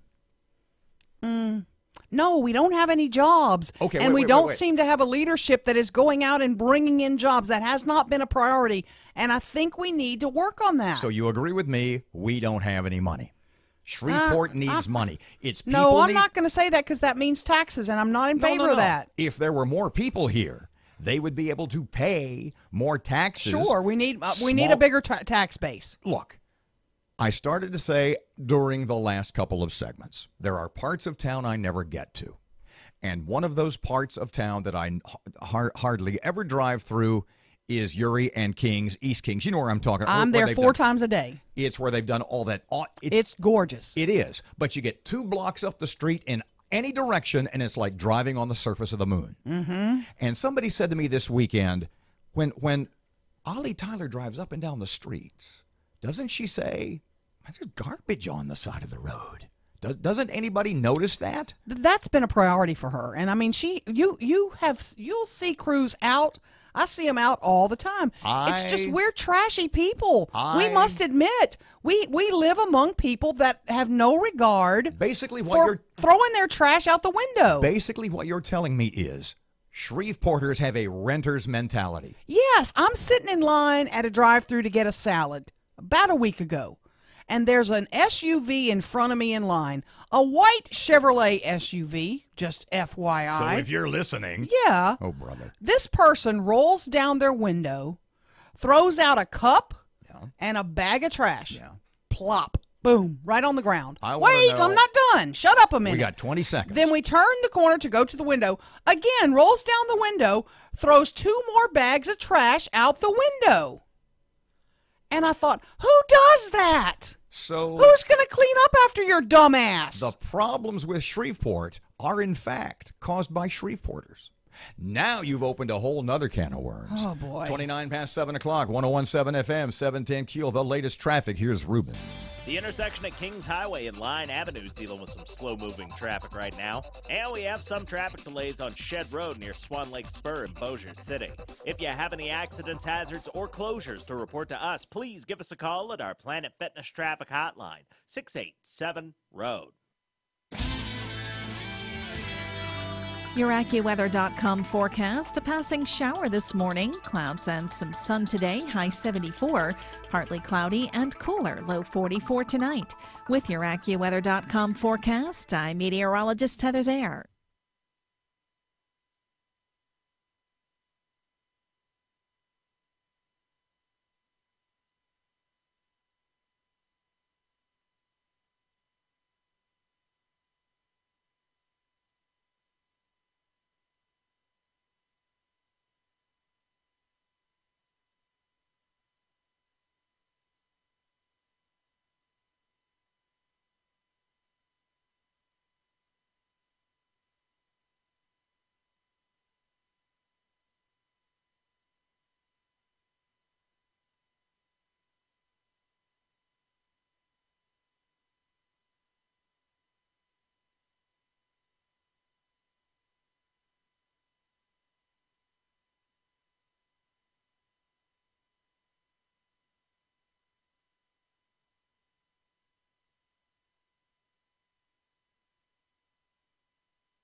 The power of information. KEEL News now. All hope appears lost that state lawmakers will pass any tax measures during the special session to address a nearly $1 billion shortfall. A sales tax bill that would provide nearly $300 million in revenues was defeated soundly. Jeremy Alford, publisher of LAPolitics.com, says after the vote, the House adjourned until 4 o'clock today, but says it's unlikely the fractured House will gather the necessary 70 votes to pass this sales tax bill or the 53 votes to approve a separate income tax bill that's also been discussed. Relationships have been ruined, nerves are frayed, and I'm not sure there's any coming back from this.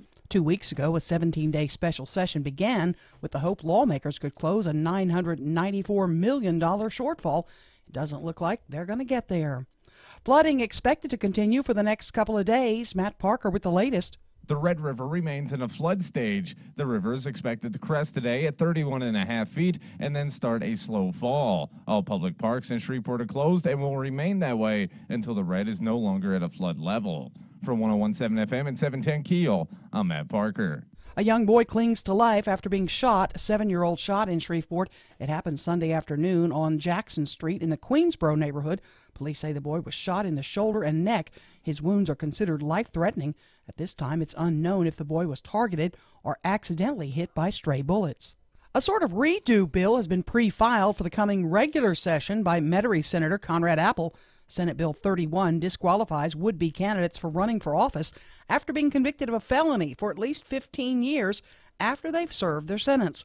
Voters approved this legislation before, but the state Supreme Court tossed it out because the version that appeared on the ballot was different than what lawmakers approved. So Apple wants to put it on the ballot again. I think it's really important that people know who they're electing and have a say in whether they want certain types of folks or not. Important to our democracy. Blake Shelton's concert at the CenturyLink Center has been rescheduled for tomorrow night. The Saturday show was postponed due to illness. Shelton's apparently been battling the flu. The State School Board Association asking the lawmakers for an increase of $70 million to provide better school security and increase safety measures. LSBA Executive Director Scott Richard says in light of the Florida school shooting that killed 17, all schools are on high alert. Even if the request is not granted, Richard says it's a good time for schools to look over protocols that are currently in use. It also serves as a prompt and re-examine their crisis management plans that should exist and look at ways in which they can improve whatever systems they have in place. The Shape of Water has been named Best Picture winner at the Academy Awards, which in their 90th year staged a complex and sometime odd dance of attempting to both honor and atone for the past.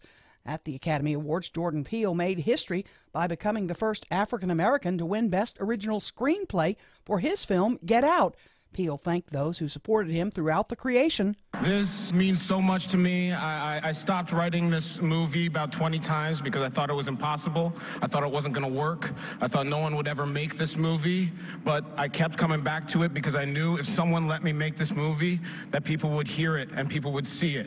So I want to dedicate this to all the people who raised my voice and let me make this movie. Frances McDormand, a big winner, also Gary Oldman as well.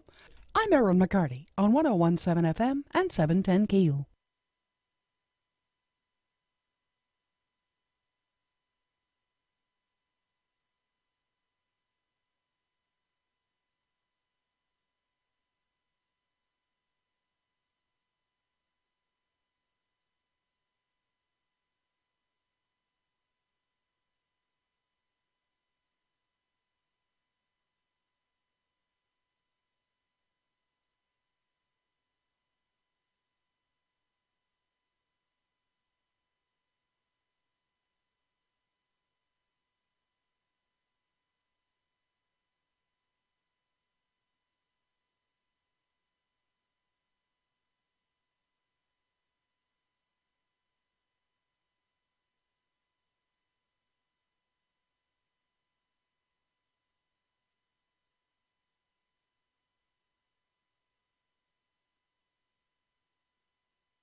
Seven 101.7 FM, 710 KEEL. No, we'll talk about the Oscars that only you watched. No, there were other people watching. In a couple of minutes. Okay. Hold your horses. All right. So the Mudbugs on the road yesterday lost to Lone Star, which is kind of like Fort Worth. How'd they do Friday, Saturday? They lost on Friday night 2-1 to Fairbanks. Okay. And then they won in a shootout Saturday night 2-1. What's this about the goalie out because he actually got hurt in that fight last weekend? I guess that's true. Really? They said an upper body injury? Gustav Grigals, yeah. Evidently, when he skated the length of the ice and body checked the guy who was beating up on the Mudbugs guy, or at least pounding on him, He might have. I don't know what the injury is. I heard upper body injury. I'm like, concussion? He could. No, I think probably they're talking ribs or shoulder or something. Okay, like and who's the one who kept banging his head in the penalty box? That was. And all of a sudden he has a concussion. That was Dominic Procopio, but I don't know. I'm not sure if it was a concussion that that would have been sustained during the fight. Yeah. But, okay. Whatever. But whichever it was. But he's in the penalty box banging his head up against the wall. Or if it wall. was a suspension. I don't know if it was a suspension or not. I don't know. How are we going to do without that goalie for a while, though? Well, okay. We split with the best team.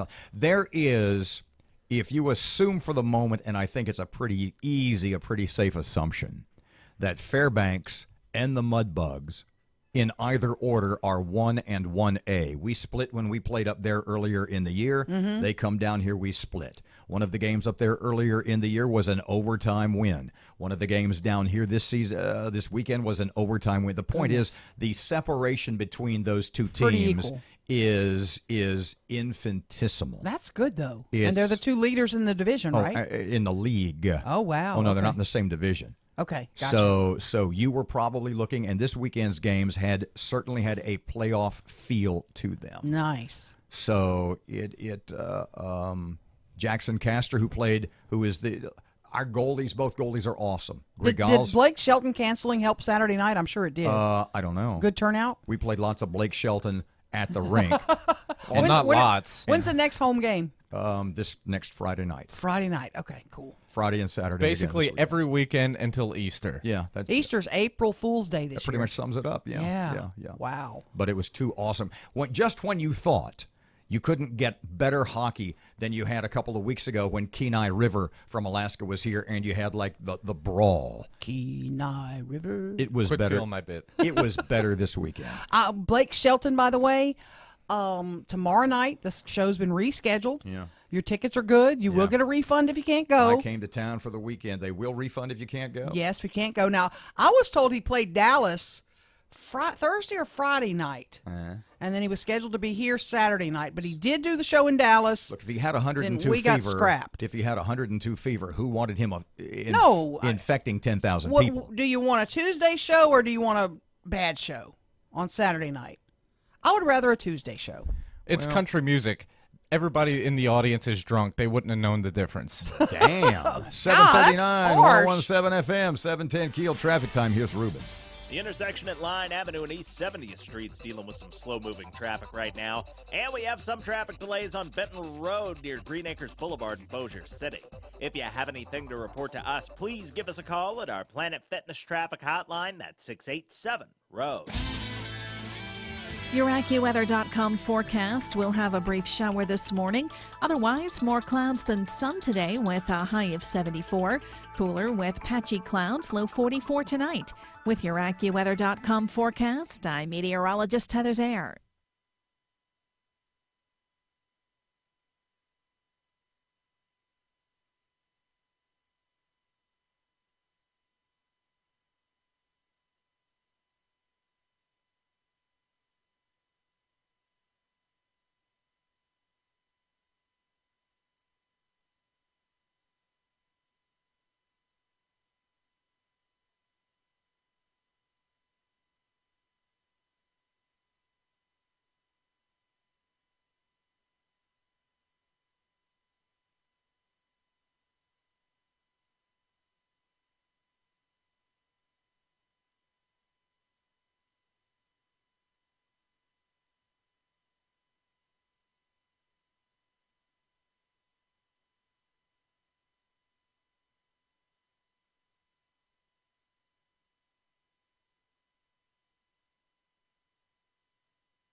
Honestly, look, this is going to sound harsh.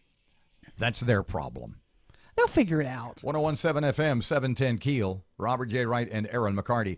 Okay, so the Oscars last night that I purposely and conveniently missed all of. Yeah. I've told you before, it's just a whole bunch of self-centered people patting themselves on the back, telling each other how awesome they are. And I'm not talking about the movies. We can talk about the movies for a second. How many?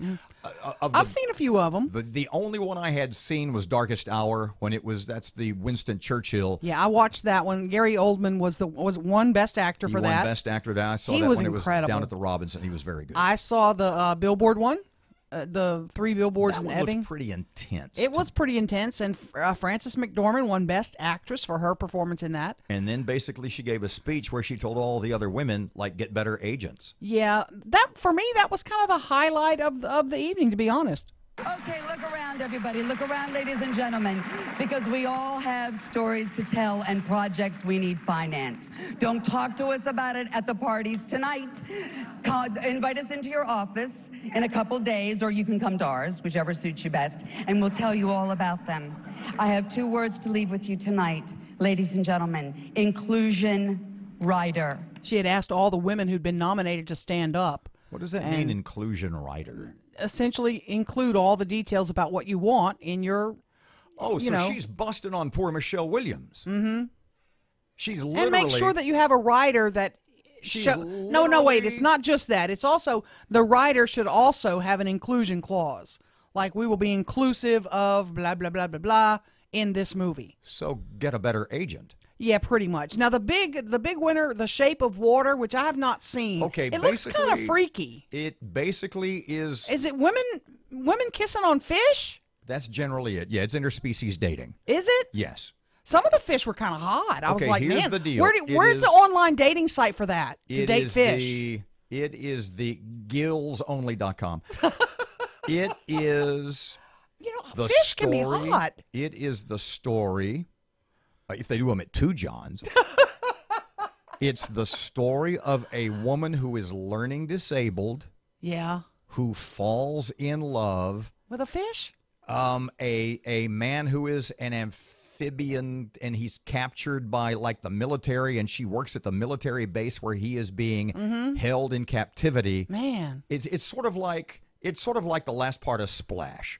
Okay? Okay. Remember the Tom Hanks with Daryl Hannah? Yeah. It's basically that, only he looks like the creature from the Black Lagoon. Yeah. And they fall in love, and it's... That's just freaky. Yeah, it is. I just want to sprinkle some Tonys on him and lick him. I'd be good with that. Well, you've already done that with a couple of other men in your life. We'll stop there. So, what else did Jimmy Kimmel... I didn't like the pee-pee joke. I don't know what that is. He did a joke about Oscar, saying Oscar he's the ideal man because he's got his hands in front of him, not touching anything, and he has no penis. He has no genitalia. Yeah, he is a failure because he has no silent. genitalia. He stands there silent. That was a pretty good joke. That was pretty wasn't good. it? Yeah, thank you. Hands are crossed, and he has no pee-pee. Yeah. The perfect man. So he's... men should be pissed at that. Well, no. He's the perfect man because he has no pee-pee? No, women should be upset. No, men should be. Stop just a second. Is there ever, given all the... Did we just say that on the radio? No, you did. My bad. Given everything that has been uncovered about Hollywood over the last year, everything that has come to light, that my contention is every man, every woman, every person in Hollywood knew what Harvey Weinstein was. Oh, they did. And any of the number of others. So now they congratulate themselves for finally, we are so enlightened. We are so ahead of the curve. Well, you know what? You knew what he was doing to women for probably a quarter of a century. Who knew and didn't speak up? And you sat on your hands, and just so you'd keep getting jobs. Yeah, I just didn't like the Kimmel joke. I thought that was a little So here's my question to you. Given everything that we have learned about Hollywood, that we all sort of knew in the first place. I mean, there's jokes about the casting couch exist for a reason. Oh, yeah. Given everything we've learned about Hollywood over the last year or 18 months, can you as a woman say, is it ever not too soon to do rape jokes? You can never do jokes about rape or harassment or molesting of women. It's just not appropriate. So is that what Jimmy Kimmel was doing? I didn't like it. It made me squirm. I mean, and I hate to hear all these folks say this is happening and how this happens in every walk of life. You know, I've told y'all this before. This happened to me when I was a teenager, not to any kind of huge extent. But does it bother But you? on the job, An older man did something inappropriate. But does it bother you at all that all these millionaires, these multimillionaires, stand up on TV, kiss their own asses, and congratulate themselves after looking the other way at the horrific acts of any number of people for probably 50 years? It troubles me, but I really, really do think we may have turned the corner. That's because your middle initial is N, and it stands for naive. 748, 1017 FM, 710 Keel traffic update right now. Here's Ruben on Keel. The intersection at Line Avenue and East 70th Street is dealing with some slow-moving traffic right now. And we have some traffic delays on Benton Road near Green Acres Boulevard in Bossier City.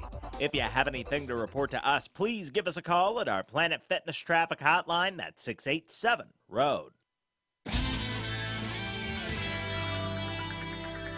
Your AccuWeather.com forecast. A passing shower this morning. Clouds and some sun today. High 74. Partly cloudy and cooler. Low 44 tonight.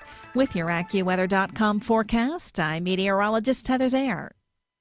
1017 FM and 710 Keel. In-depth coverage. This is State Representative Dodie Horton. Love to get my day started listening to Robert and Erin, keeping us all informed on things that really matter to all of us here in Bossier Parish. We are Keel.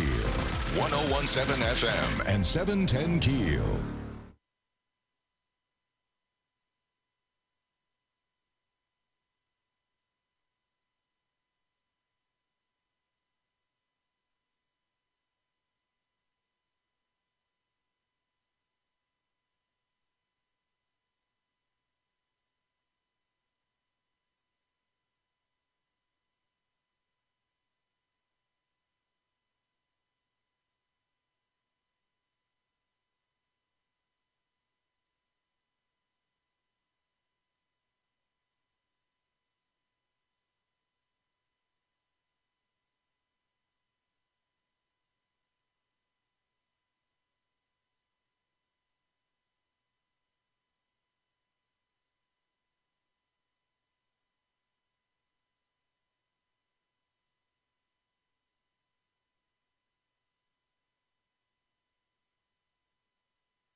The House come to order, members. Please vote your machines.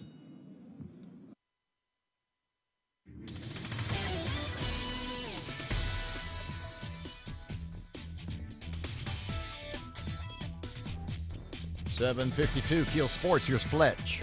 Good morning from the sports desk of 1130 The Tiger. This is Tim Fletcher. Less than 16 hours after knocking off the Fairbanks Ice Dogs at Hirsch Coliseum on George's Pond, the Mudbugs were back on the ice over in Texas, losing 2-0 though to Lone Star.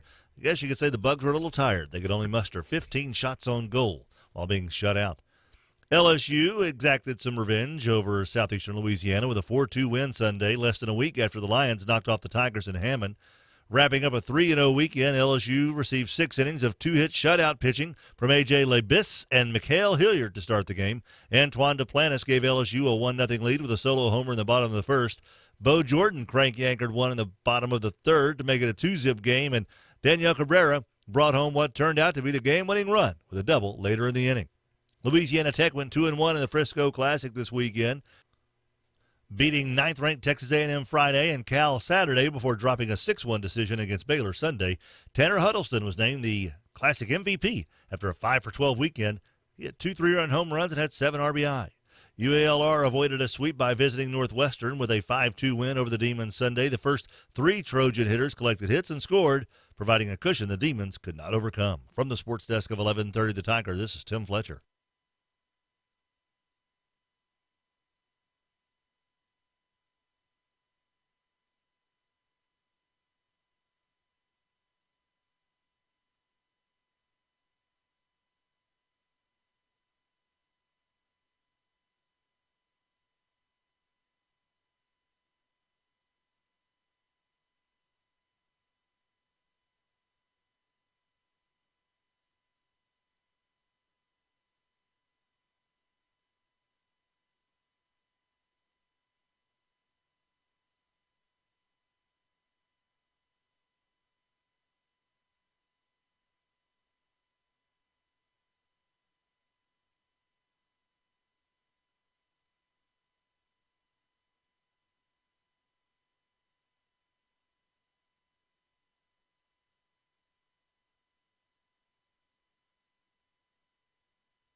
Of the week.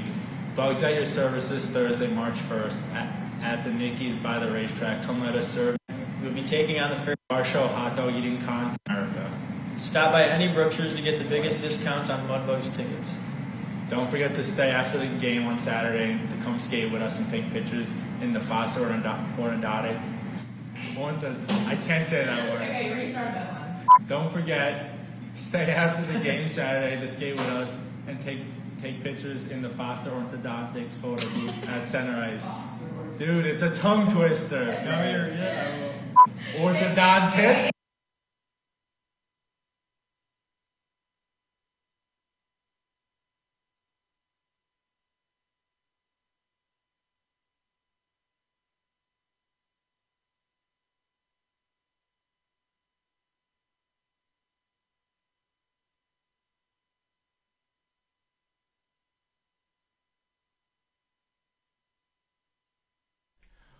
.101.7 FM, 710 Keel. Robert J. Wright and Erin McCarty. Shreveport Security Systems text line is 318. 392-1884. 318-392-1884. That's pretty awesome. I got it right?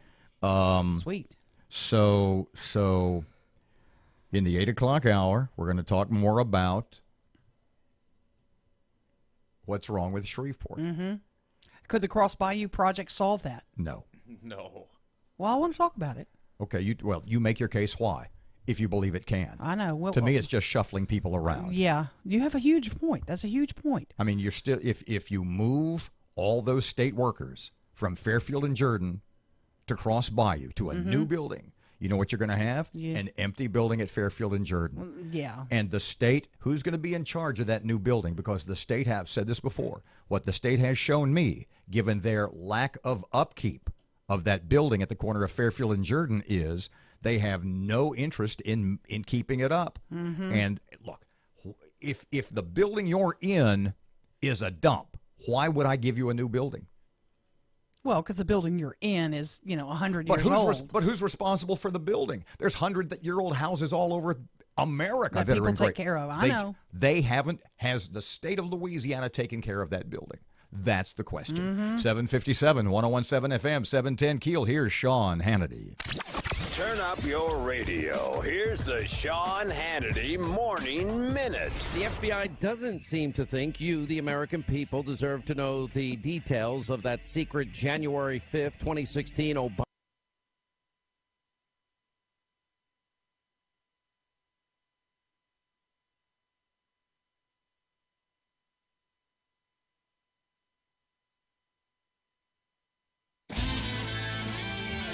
Your AccuWeather.com forecast will have a brief shower this morning. Otherwise, more clouds than sun today with a high of 74. Cooler with patchy clouds, low 44 tonight. With your AccuWeather.com forecast, I'm meteorologist Heather Zayer. regarding Russia and Trump and maybe the dossier before the inauguration. Like, how's that not important to the public? Check out the Sean Hannity radio show later today, right here. I'm Jay Farner from Quicken Loans. Choosing the right mortgage lender means choosing much more than just a rate. Only Quicken Loans has earned 12 J.D. Power Awards. No other lender comes close to that level of client satisfaction. And we invented Rocket Mortgage. It gives our clients a simpler, hassle-free way to get a mortgage completely online in minutes. No one else has anything like it. And our people, each one of our 17,000-plus team members throughout Detroit, Cleveland, and Phoenix provides absolute client satisfaction each and every day. So why would you go anywhere else to get your mortgage? Go to America's #1 online lender. If working with America's #1 online lender matters to you, call Quicken Loans today at 800-QUICKEN or go to rocketmortgage.com for the best mortgage experience on earth. That's 800-QUICKEN or go to rocketmortgage.com. For J.D. Power award information, visit jdpower.com. Call for cost information and conditions. Equal housing lender licensed in all 50 states. NMLSconsumeraccess.org number 3030. Just received reports of a major accident on the on-ramp to 3132 westbound from East Berktoons Industrial Loop. And we're looking at some heavy backed up traffic on I-20 westbound. Starting at Spring and Market, it's backed up to Benton Road right now. If you have anything to report to us, please give us a call at our Planet Fitness Traffic Hotline, 687-ROAD. Your AccuWeather.com forecast. A passing shower this morning. Clouds and some sun today. High 74. Partly cloudy and cooler. Low 44 tonight. With your AccuWeather.com forecast, I'm meteorologist Heather Zaire. Breaking news and trending talk. This is 101.7 FM and 710 KEEL. KEEL, Shreveport.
3 past 8 o'clock. Robert and Erin, 101.7 FM and 710 KEEL. KEEL app's a free download.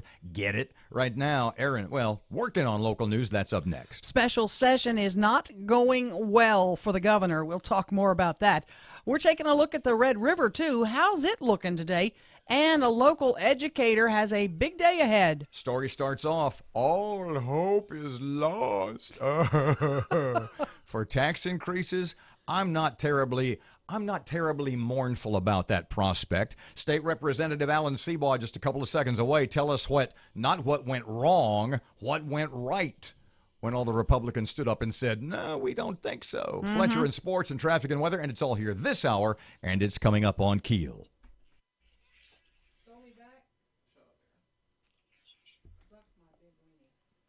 I'd rather not do anything with you or your weenie. You are so...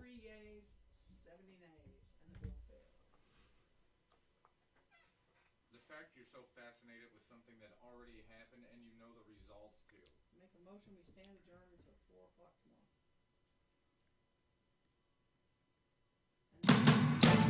The power of information. KEEL News now.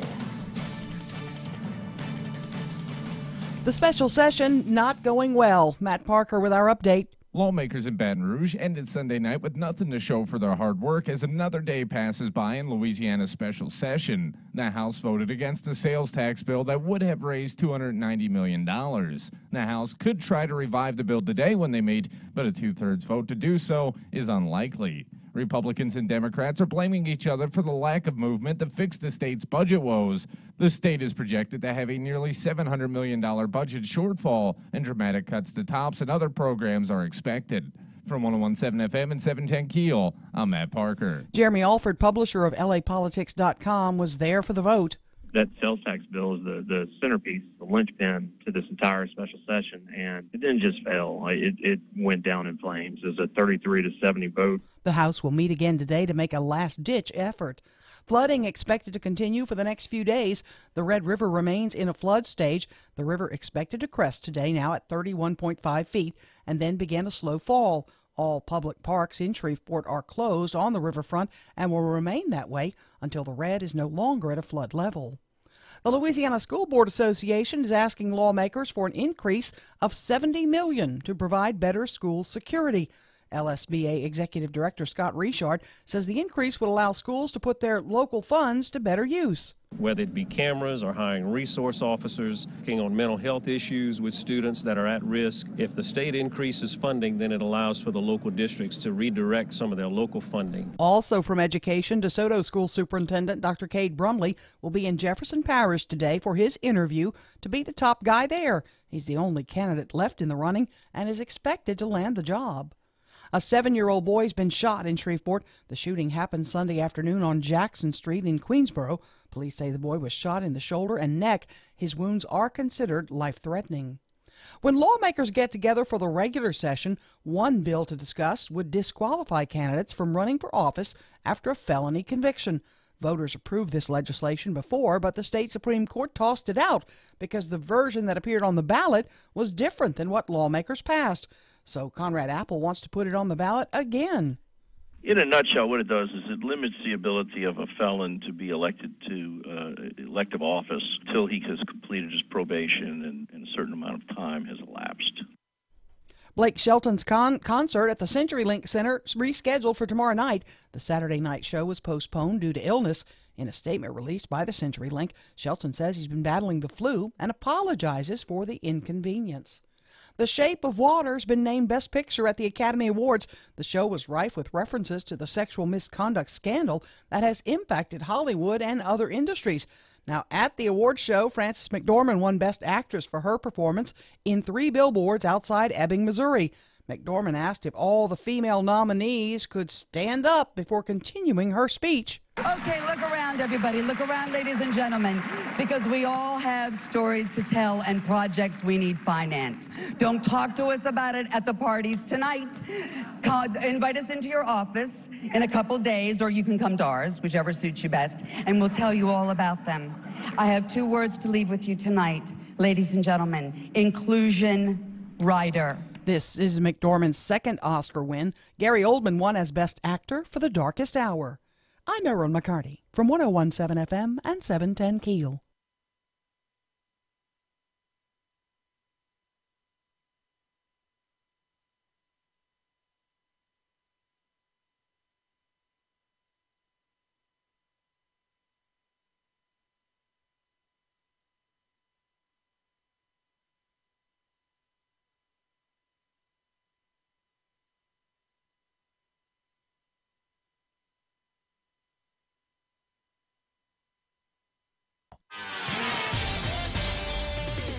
Past 8 o'clock, 101.7 FM, 710 KEEL traffic update. Keeping an eye right now on some heavy backed up traffic on I-220 westbound near North Market due to construction.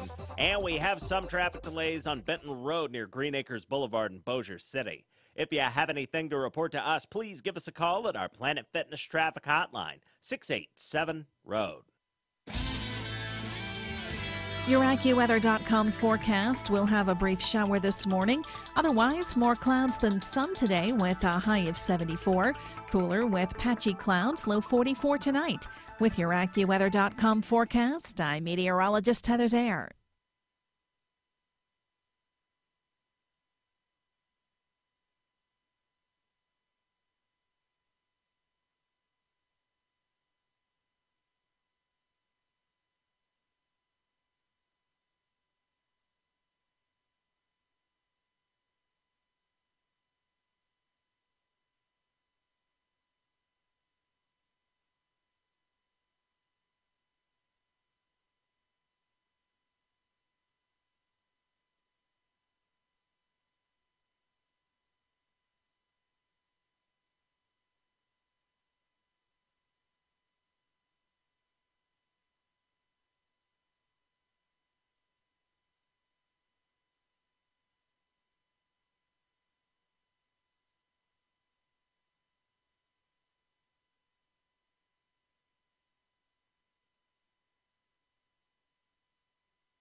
Ten past 8 o'clock. Robert J. Wright, Erin McCarty, 101.7 FM, 710 KEEL. That KEEL app is a free download, and it is presented by Office Furniture Source.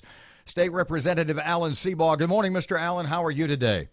I'm doing great. How are y'all? So Erin started off a newscast this morning. I guess somebody down in Baton Rouge said, "Oh, all is lost," in reference to the special session.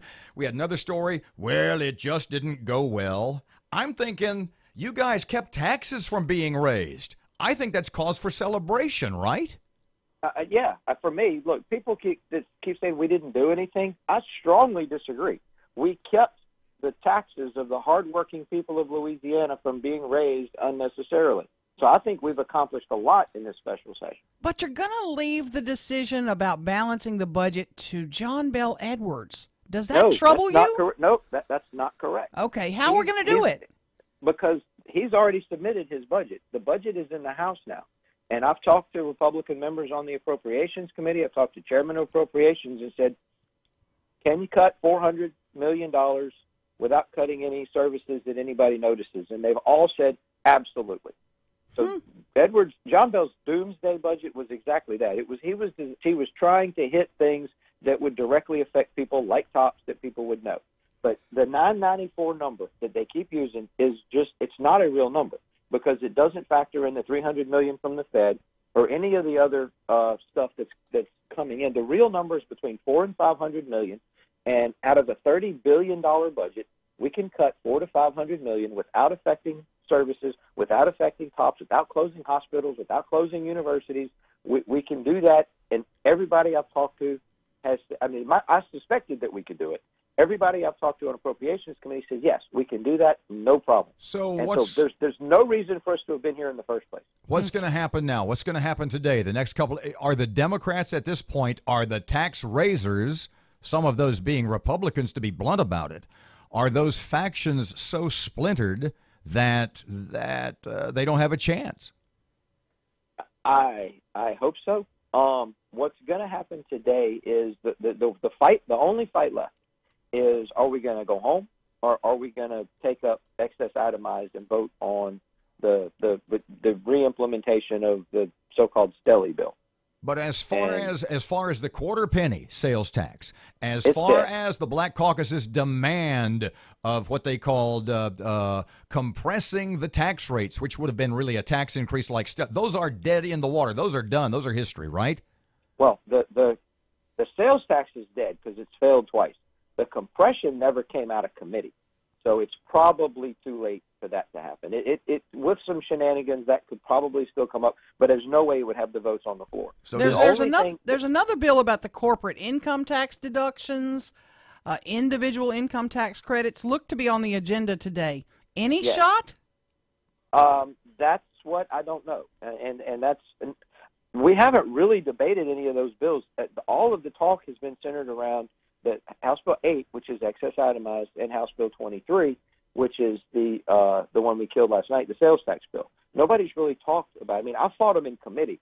House Bill 14, 16, and 22 is what you're talking about, and they're small, relatively speaking. One's 16 million, one's 11 million. I think one's 34, 35 million. Mm-hmm. They're in the overall scheme of things, they're not that large. I mean, so far, if you look at what we've passed, we passed a $213,000 income tax increase on cell phones. So that's it. We've raised taxes $213,000 this session. So don't say we hadn't done anything. Let's play the chess game here. Assuming John Bell and the Dems come out of this special session, which it looks like they're going to do, i.e. getting nothing that they want, what is John Bell's next move as far as playing the PR game to try to get people in the state on his side? Is he going to play the day after tomorrow movie game where everything we're on the verge of doom? Yes. If you look at Twitter, he immediately went on Twitter and said the House Republican leadership did not negotiate in good faith. He's trying to spin it as it's Republicans' fault. And that's just not true. The bottom line is we gave the Democrats everything they asked for, everything. They said, we hate that the tax bill is tied to the Medicaid reforms. And so we took them all. We gave them every single thing they asked for, and they still voted no. The special session cost us like $60,000 a day. Yes. This is going to be over $1 million we have spent. $1 million we have flushed. Do you know how angry that makes me? And I'm sure you.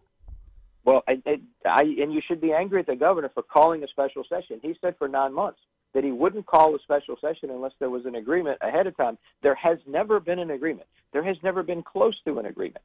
So if anybody wasted the state's money and our time, it's the governor who called a needless special session when we don't know that we need to raise taxes. I mean, I don't think we do.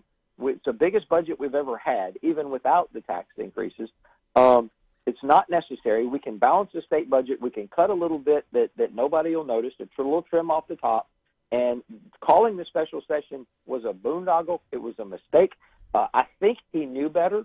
But he went ahead and did it anyway, and going completely against what he said before.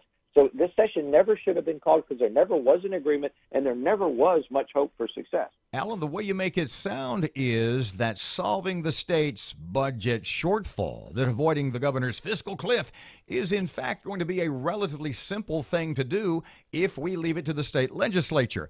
Then what was the whole purpose of John Bell calling this other than I want more of Louisiana's money? That's exactly what it was. You got to keep in mind he is a radical leftist. He is a Bernie Sanders leftist. He wants as much money in the state coffers that he can get. And that's why he keeps using this $994 million figure, which everybody knows is not accurate. The number's closer to $400 to $500 million. But he keeps saying, I need $994 million or nothing. And essentially he told us, you need to pass $994 million of tax increases. And we said, we're not going to do that. We might give you $300 to $400 million. I voted against everything, but we were willing to negotiate and say, we'll give you 300 to 400 million. He said, no, I need 994, which is not a real number. And that's what makes me so mad. And that's why I said he told a bald-faced lie at the House floor, because he did. Because the deficit is not $994 million. The deficit is somewhere around 5 and give or take 50 either way. And that's the deficit. But here's the thing. It's not going to be easy because the House can pass it. But the problem is going to be the Senate does whatever the governor wants. So when the bill goes to the Senate, they're going to mess it up. And they're going to pass a doomsday budget. And so the fight's going to be at the end of the regular session over. You're going to have two versions of the budget. You're going to have a House version that cuts the $500 million in painless ways, and then you're going to have a Senate version which probably guts TOPS or closes hospitals or takes it out of higher ed, which is unpalatable. At John Bell's behest. Absolutely. And so the card he's going to play now is let's not allow the state to be fixed in the regular session, so we have to have another special in June to quote unquote fill the gap. Which I promise, if you look at the House version of the budget that comes out of the House committee and passes the House floor, there's going to be no devastating cuts in it. We're going to prove that this can be done, and then on the back end, the Senate's going to flip it, and it's going to come back to the House with quote unquote devastating cuts. There's no reasoning with the governor? Have you tried? Have people tried? There's absolutely no reason. No, he says 994 or nothing. And when he knows good and well that 994 is not a real number, it does not factor in the $300 million from the feds, which is a real number that we know and we can look at. There's other factors in it. The fact that oil's trading $12 a barrel higher, which is about another $140 million.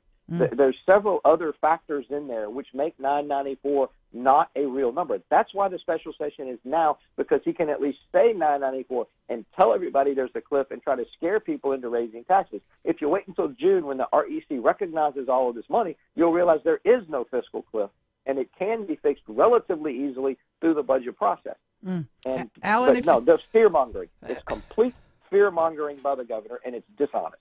State Representative Alan Seabaugh, if you see him or any of the leaders today, tell him thanks for flushing $1 million. We appreciate it. Hey, we saved you hundreds of millions. Don't put that on us. Yeah. This was a productive session. We finally told the governor no, and we saved hundreds of millions of dollars in the pockets of Louisiana taxpayers. That's a great point. Great point. Thank you, Alan. Appreciate your time. Thank you. 19 past 7, 8 o'clock, 101.7 FM, 710 Keel. Here's traffic. Here's Ruben. Still keeping a close eye on that major accident to the on-ramp at 3132 westbound from East Coons Industrial Loop and the intersection of Uri Drive and Southfield Road, dealing with some traffic delays right now. If you have anything to report to us, please give us a call at our Planet Fitness traffic hotline. That's 687-ROAD. Your AccuWeather.com forecast will have a brief shower this morning. Otherwise, more clouds than some today with a high of 74. Cooler with patchy clouds, low 44 tonight.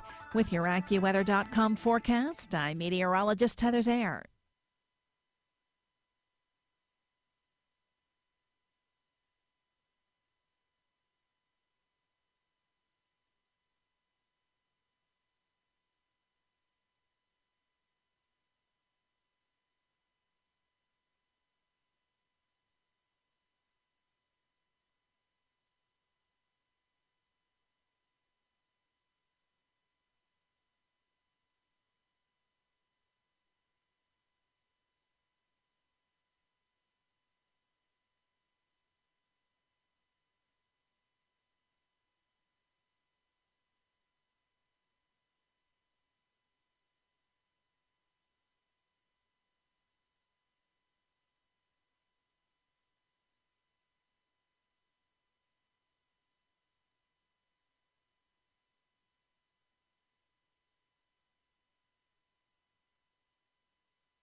23 past 8 o'clock, time for KEEL Sports. Fletcher's here.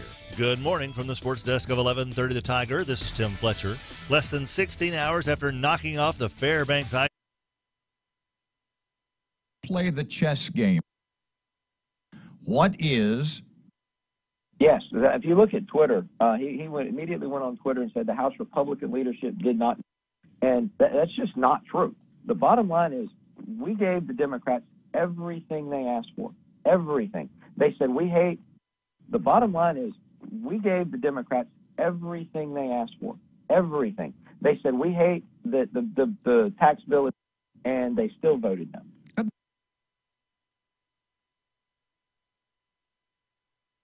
This is going to be over $1 million we have. Well, and you should be angry at the governor for calling a special session. He said for 9 months that he wouldn't call a special session unless there was an agreement ahead of time. There has never been an agreement. There has never been close to an agreement. So if anybody wasted the state's money, there has never been close to an agreement.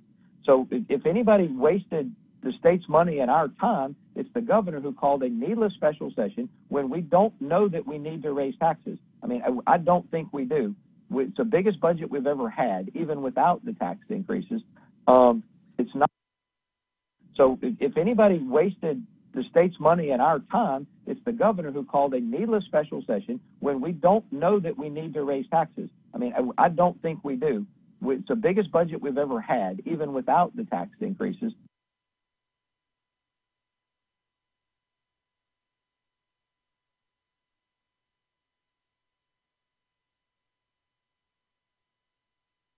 And calling the special session was a boondoggle. It was a mistake.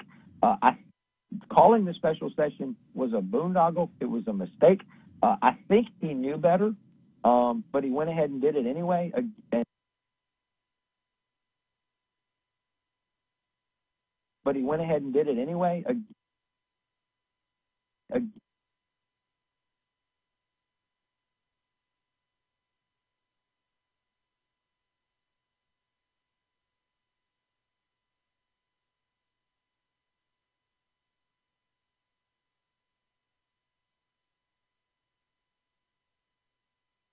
So this session never should have been called because there never was an agreement and there never was much hope for. Alan, the way you make it, what was the whole purpose of John Bell? That's exactly what it was. You got to keep in mind he is a radical leftist.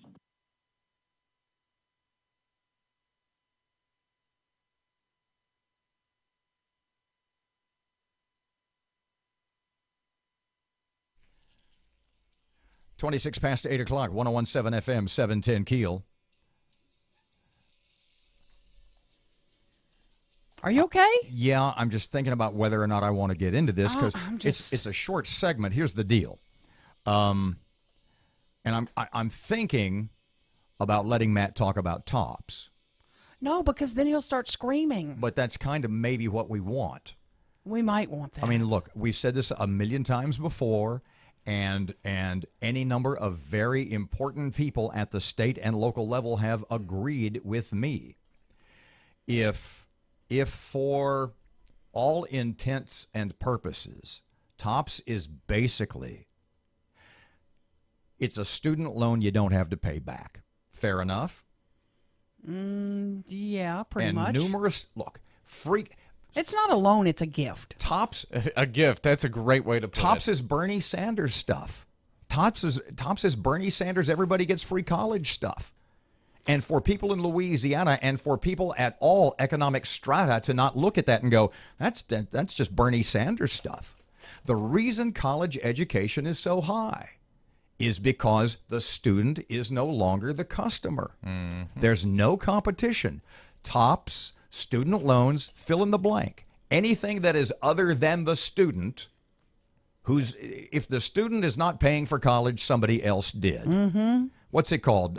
Endowment. If there are endowment scholarships at all universities that are donated to by private individuals, that's a little different. I get that. But when you have the government paying for something, mm-hmm. when you have the government paying for anything, the cost is going to increase. Right. So what you have is TOPS, causes the cost of tuition to increase. So everybody yells, college is too expensive, we need more TOPS, which only causes the cost of college to increase even more.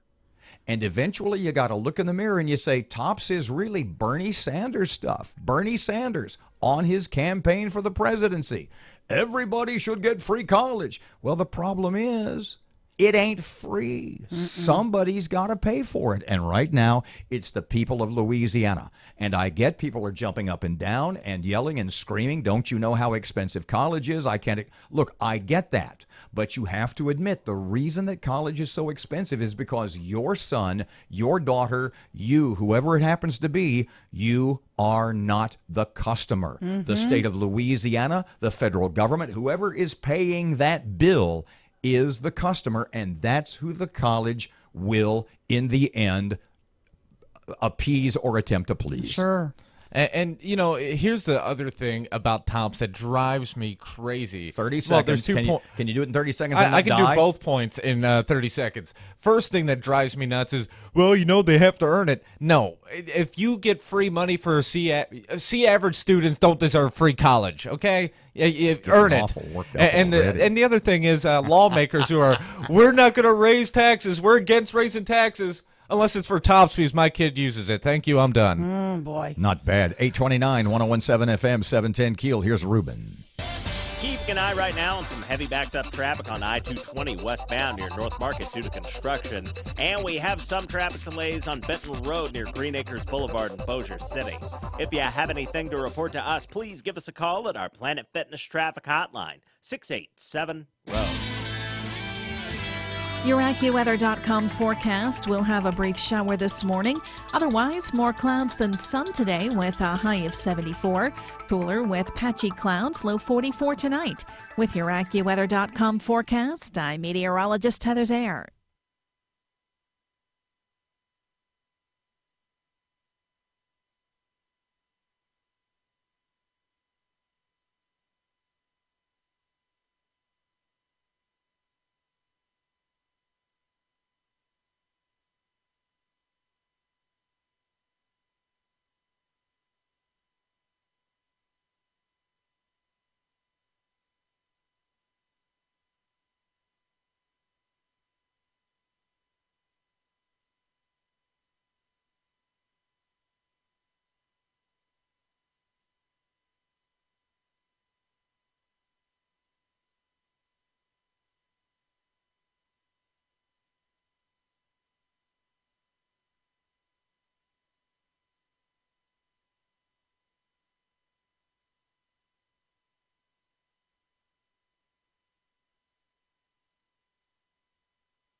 The power of information.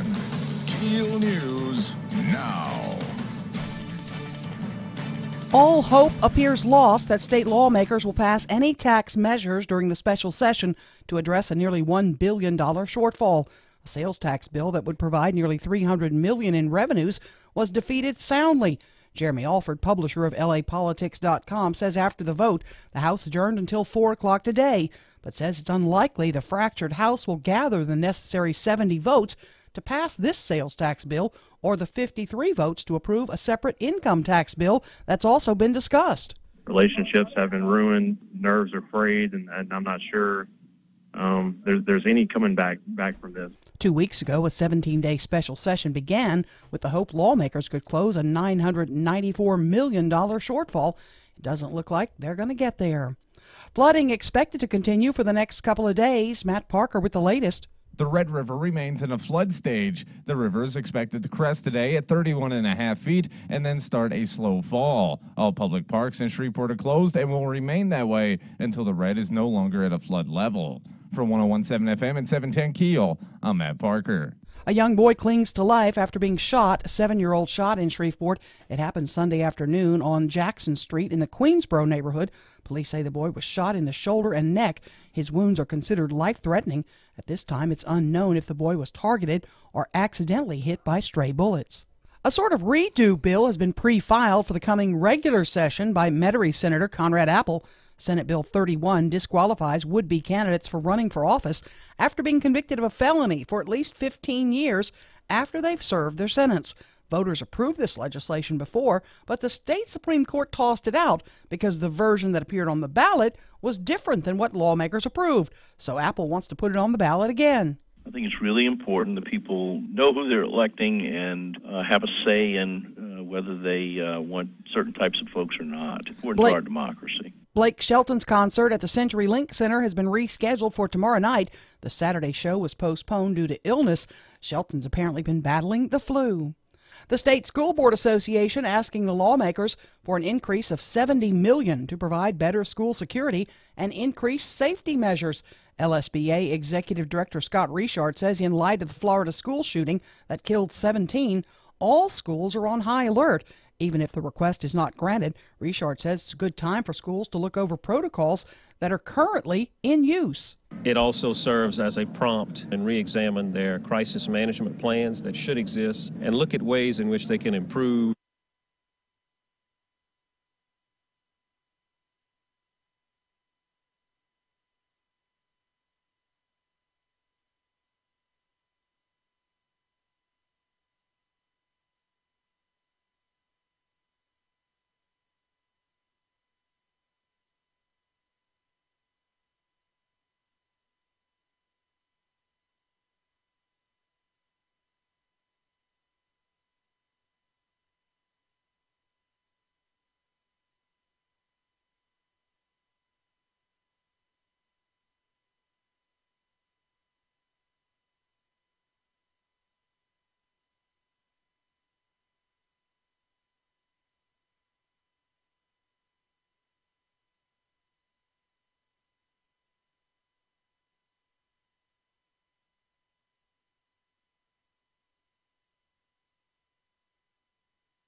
.837, Robert J. Wright and Erin McCarty, 101.7 FM, 710 Keel. Maggio was at the game on Saturday.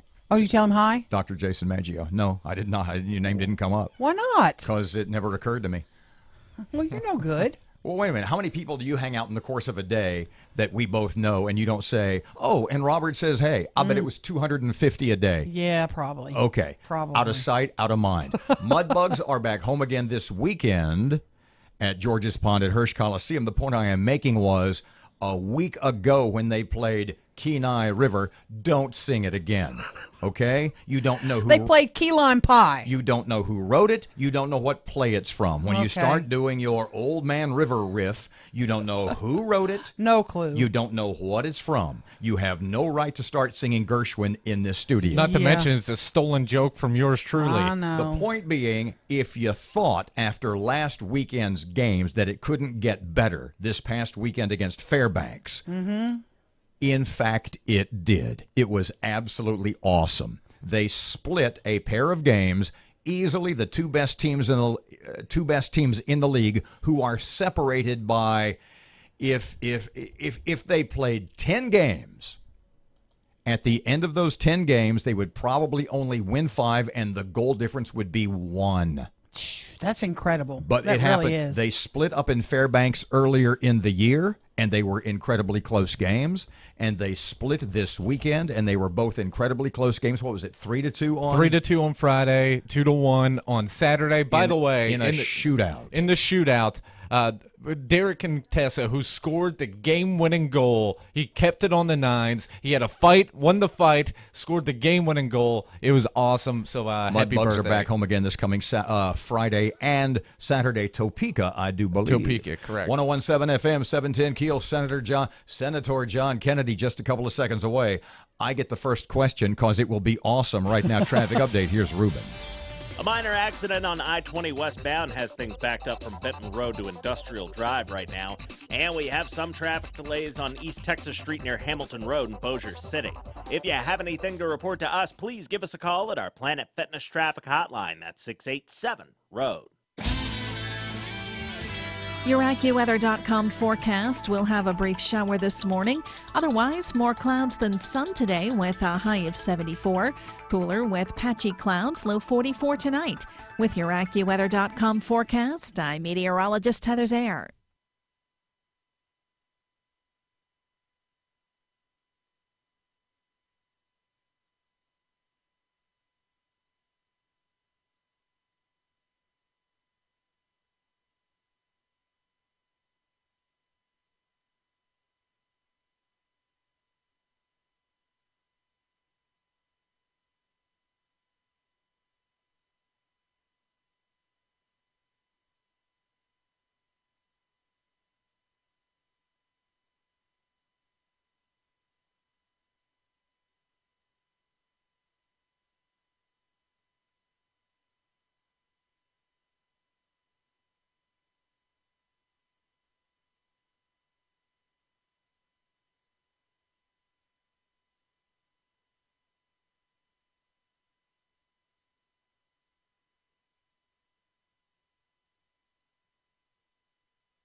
It is 8:42. Robert J. Wright and Erin McCarty, 101.7 FM, 710 Keel. Keel app's a free download from Office Furniture Source.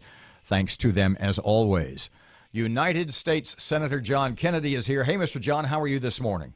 Ooh, we are standing by. 2, 3, 4. Take 2. United States Senator John Kennedy is here. Hey, Mr. John, how are you today?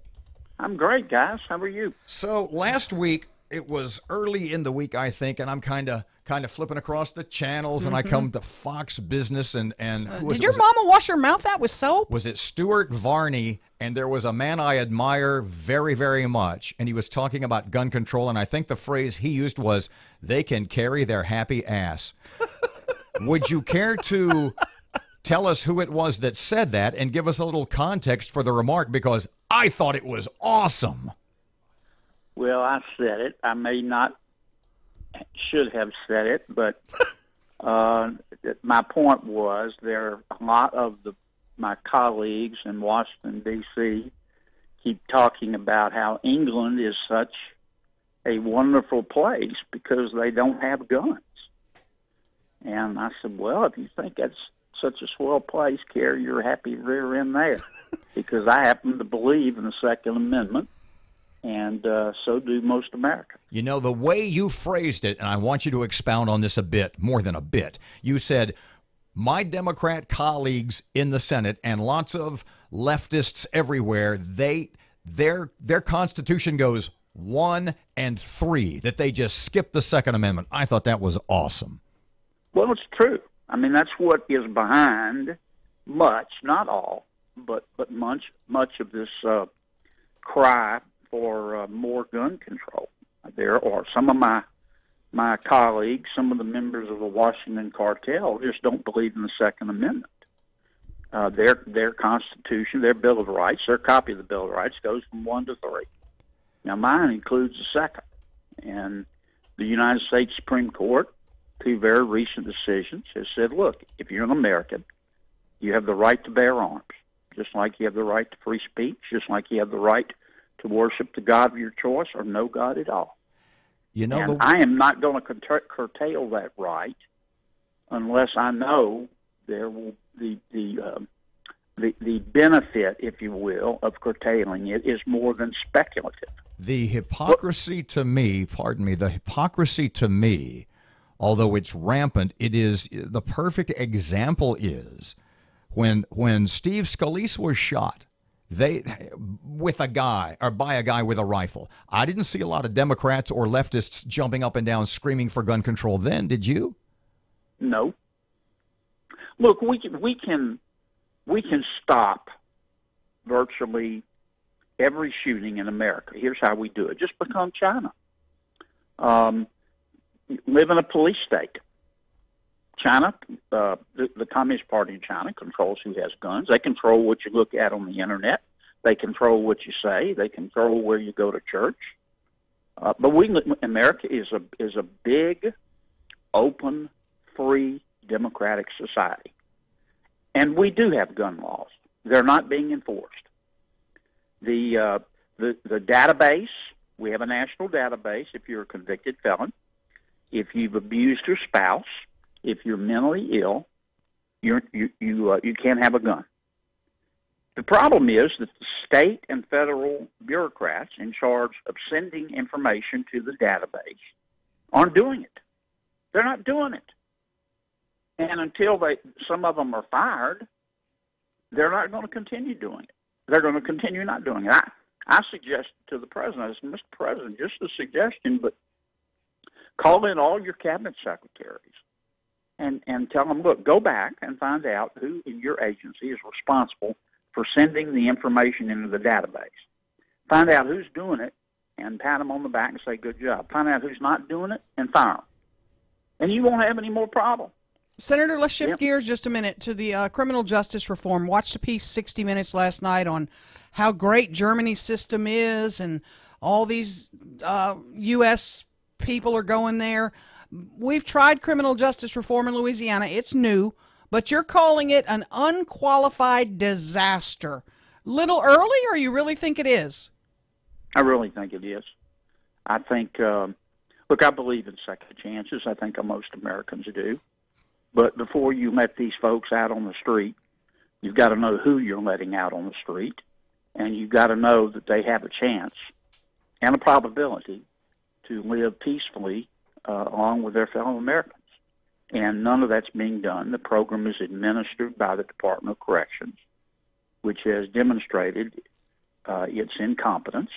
I mean, the FBI is all over the Louisiana Department of Corrections right now. It's been in the papers. And there's a reason for that. What's the reason? What's the big issue? The wardens have one warden and his spouse, a senior member of the prison, have been indicted. The warden of Angola had to step down. The legislative auditor just did a report on the Department of Corrections, found that unless they don't know, the Department of Corrections don't know where 11% of their prisoners are. They know they're somewhere in the system. They just don't know what institution. A television program, our station in Baton Rouge, did a scathing investigative report. The Department of Corrections was letting a group of violent criminals, including sex offenders, out during the day to go sing to nursing homes and in parks where there were children. I mean, we know what happened with state police, Colonel Mike Edmondson. The FBI is investigating that. Mm-hmm. If the governor's going to let criminals go, I would suggest that he let the DAs and the sheriffs, like Steve Prater, for example, let them make the decisions. not let the Department of Corrections make the decision. Corrections Secretary Jimmy LeBlanc says your criticism has been unfair, and you are clear, I'm quoting here, clearly uninformed about this national bipartisan issue. Your response? I wasn't uninformed when he let that guy go in Kenner, who'd been arrested 60 times. Jimmy and the governor let him go. He promptly robbed 2 roofers, earning a living in the hot sun at gunpoint, could have killed them. He was only caught when somebody saw him walking down the street pulling door handles, trying to steal a car. I wasn't uninformed then. I wasn't uninformed when the other 80-plus people that they let go promptly committed a crime again. They don't know who they're letting go, and they don't know their propensity to violence. And I hate to say this, and I hope I'm wrong, but they're going to get somebody killed. They're going to get some law-abiding citizen hurt because of their... I mean, this is a national agenda promoted by former Speaker Nancy Pelosi. All you got to do is go to the internet and research it. This is mostly her idea and some of the other leading Democrats. If you took Speaker Pelosi, turned her upside down, and shook her, Governor Ed would fall out of her pocket. He's just following the national liberal Democratic dogma, and they're going to get somebody killed. But this was a task force that made these recommendations.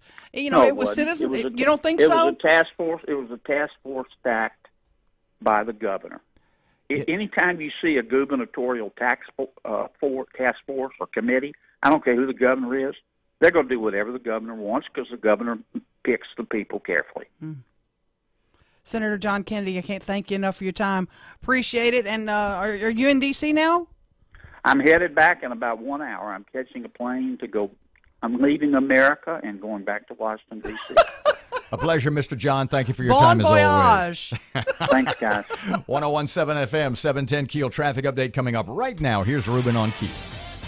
The intersection at Line Avenue and Piermont Road's dealing with some slow-moving traffic right now. And we're still keeping a close eye on that minor accident on I-20 westbound. It has things backed up from Benton Road to Industrial Drive right now. If you have anything to report to us, please give us a call at our Planet Fitness traffic hotline. That's 687-ROAD. Your AccuWeather.com forecast, a passing shower this morning, clouds and some sun today, high 74, partly cloudy and cooler, low 44 tonight.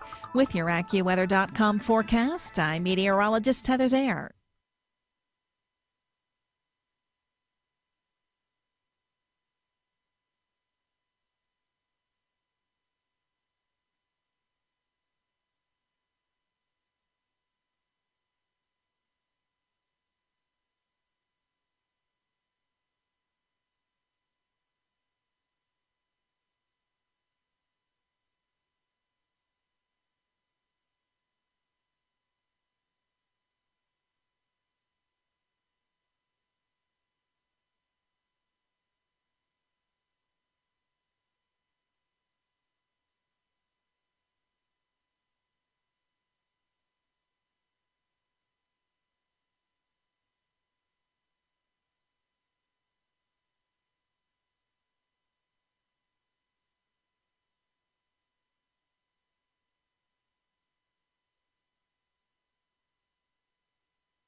On radio, where building a better America begins with building a better us. Return each weeknight from 6 to 7 p.m. with Louis R. Avalone and Stephen Parr on 101.7 FM and 710 KEEL and streaming live at KEELnews.com.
.101.7 FM, 710 KEEL. It's 8:54. We don't have a lot of time, so you just showed me a prison cell in Germany, and it looks like my apartment isn't that nice. There's plants in it. There's curtains in the window. He's got a TV with a video game system. Yeah, I've told you before. He's got shelves with books on them. I've talked about this ad nauseum. If I were warden at a prison, what would my number one priority be? Keep them fat and slow. Guard safety. Mm-hmm. Guard safety. You're right. Yeah. Honey buns. There would. First thing I'm doing is those weights are gone. Mm-hmm.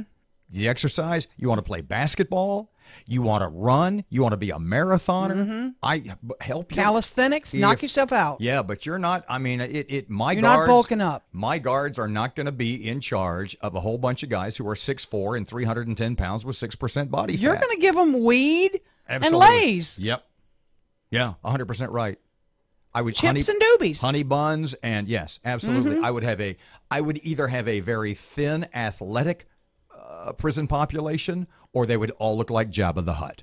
100% I think right. that's a good idea, but this place is crazy. This is a convicted murderer sitting there at his desk. His bedspread is a nice little floral job with a matching pillowcase.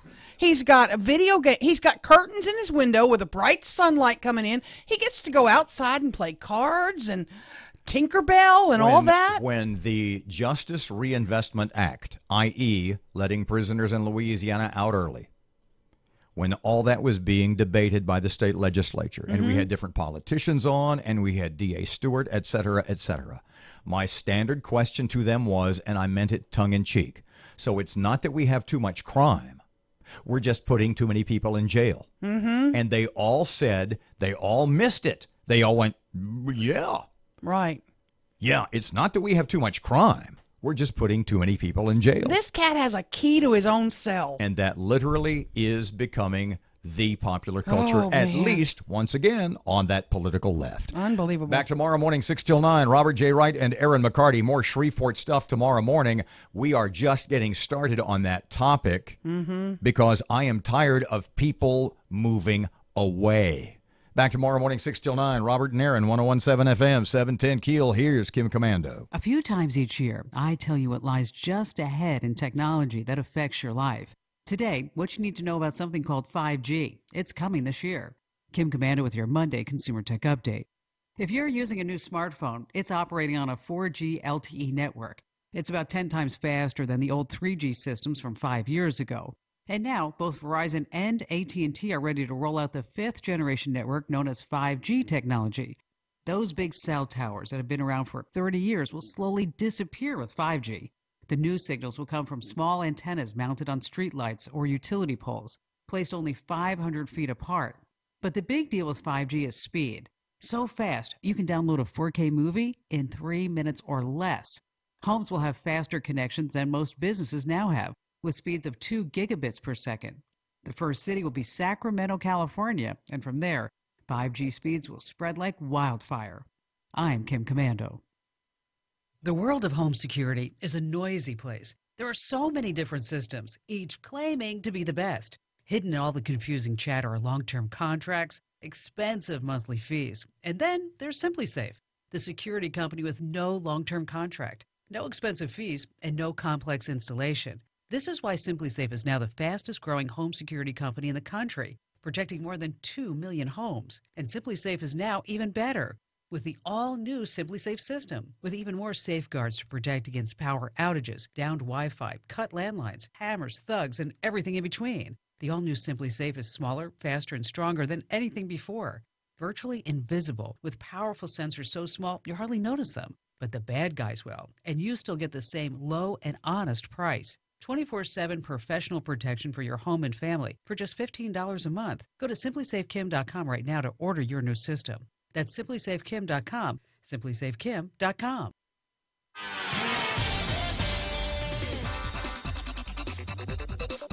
It is 8:59, 101.7 FM, 710 Keel traffic update. One more time for Monday. Here's Ruben. The intersection at Line Avenue and Piermont Road's dealing with some slow-moving traffic right now. And we're still keeping a close eye on that minor accident on I-20 westbound. It has things backed up from Benton Road to Industrial Drive right now. If you have anything to report to us, please give us a call at our Planet Fitness traffic hotline. That's 687-ROAD.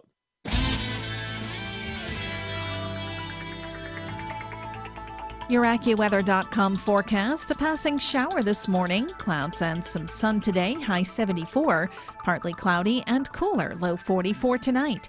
With your AccuWeather.com forecast, I'm meteorologist Heather Zayer.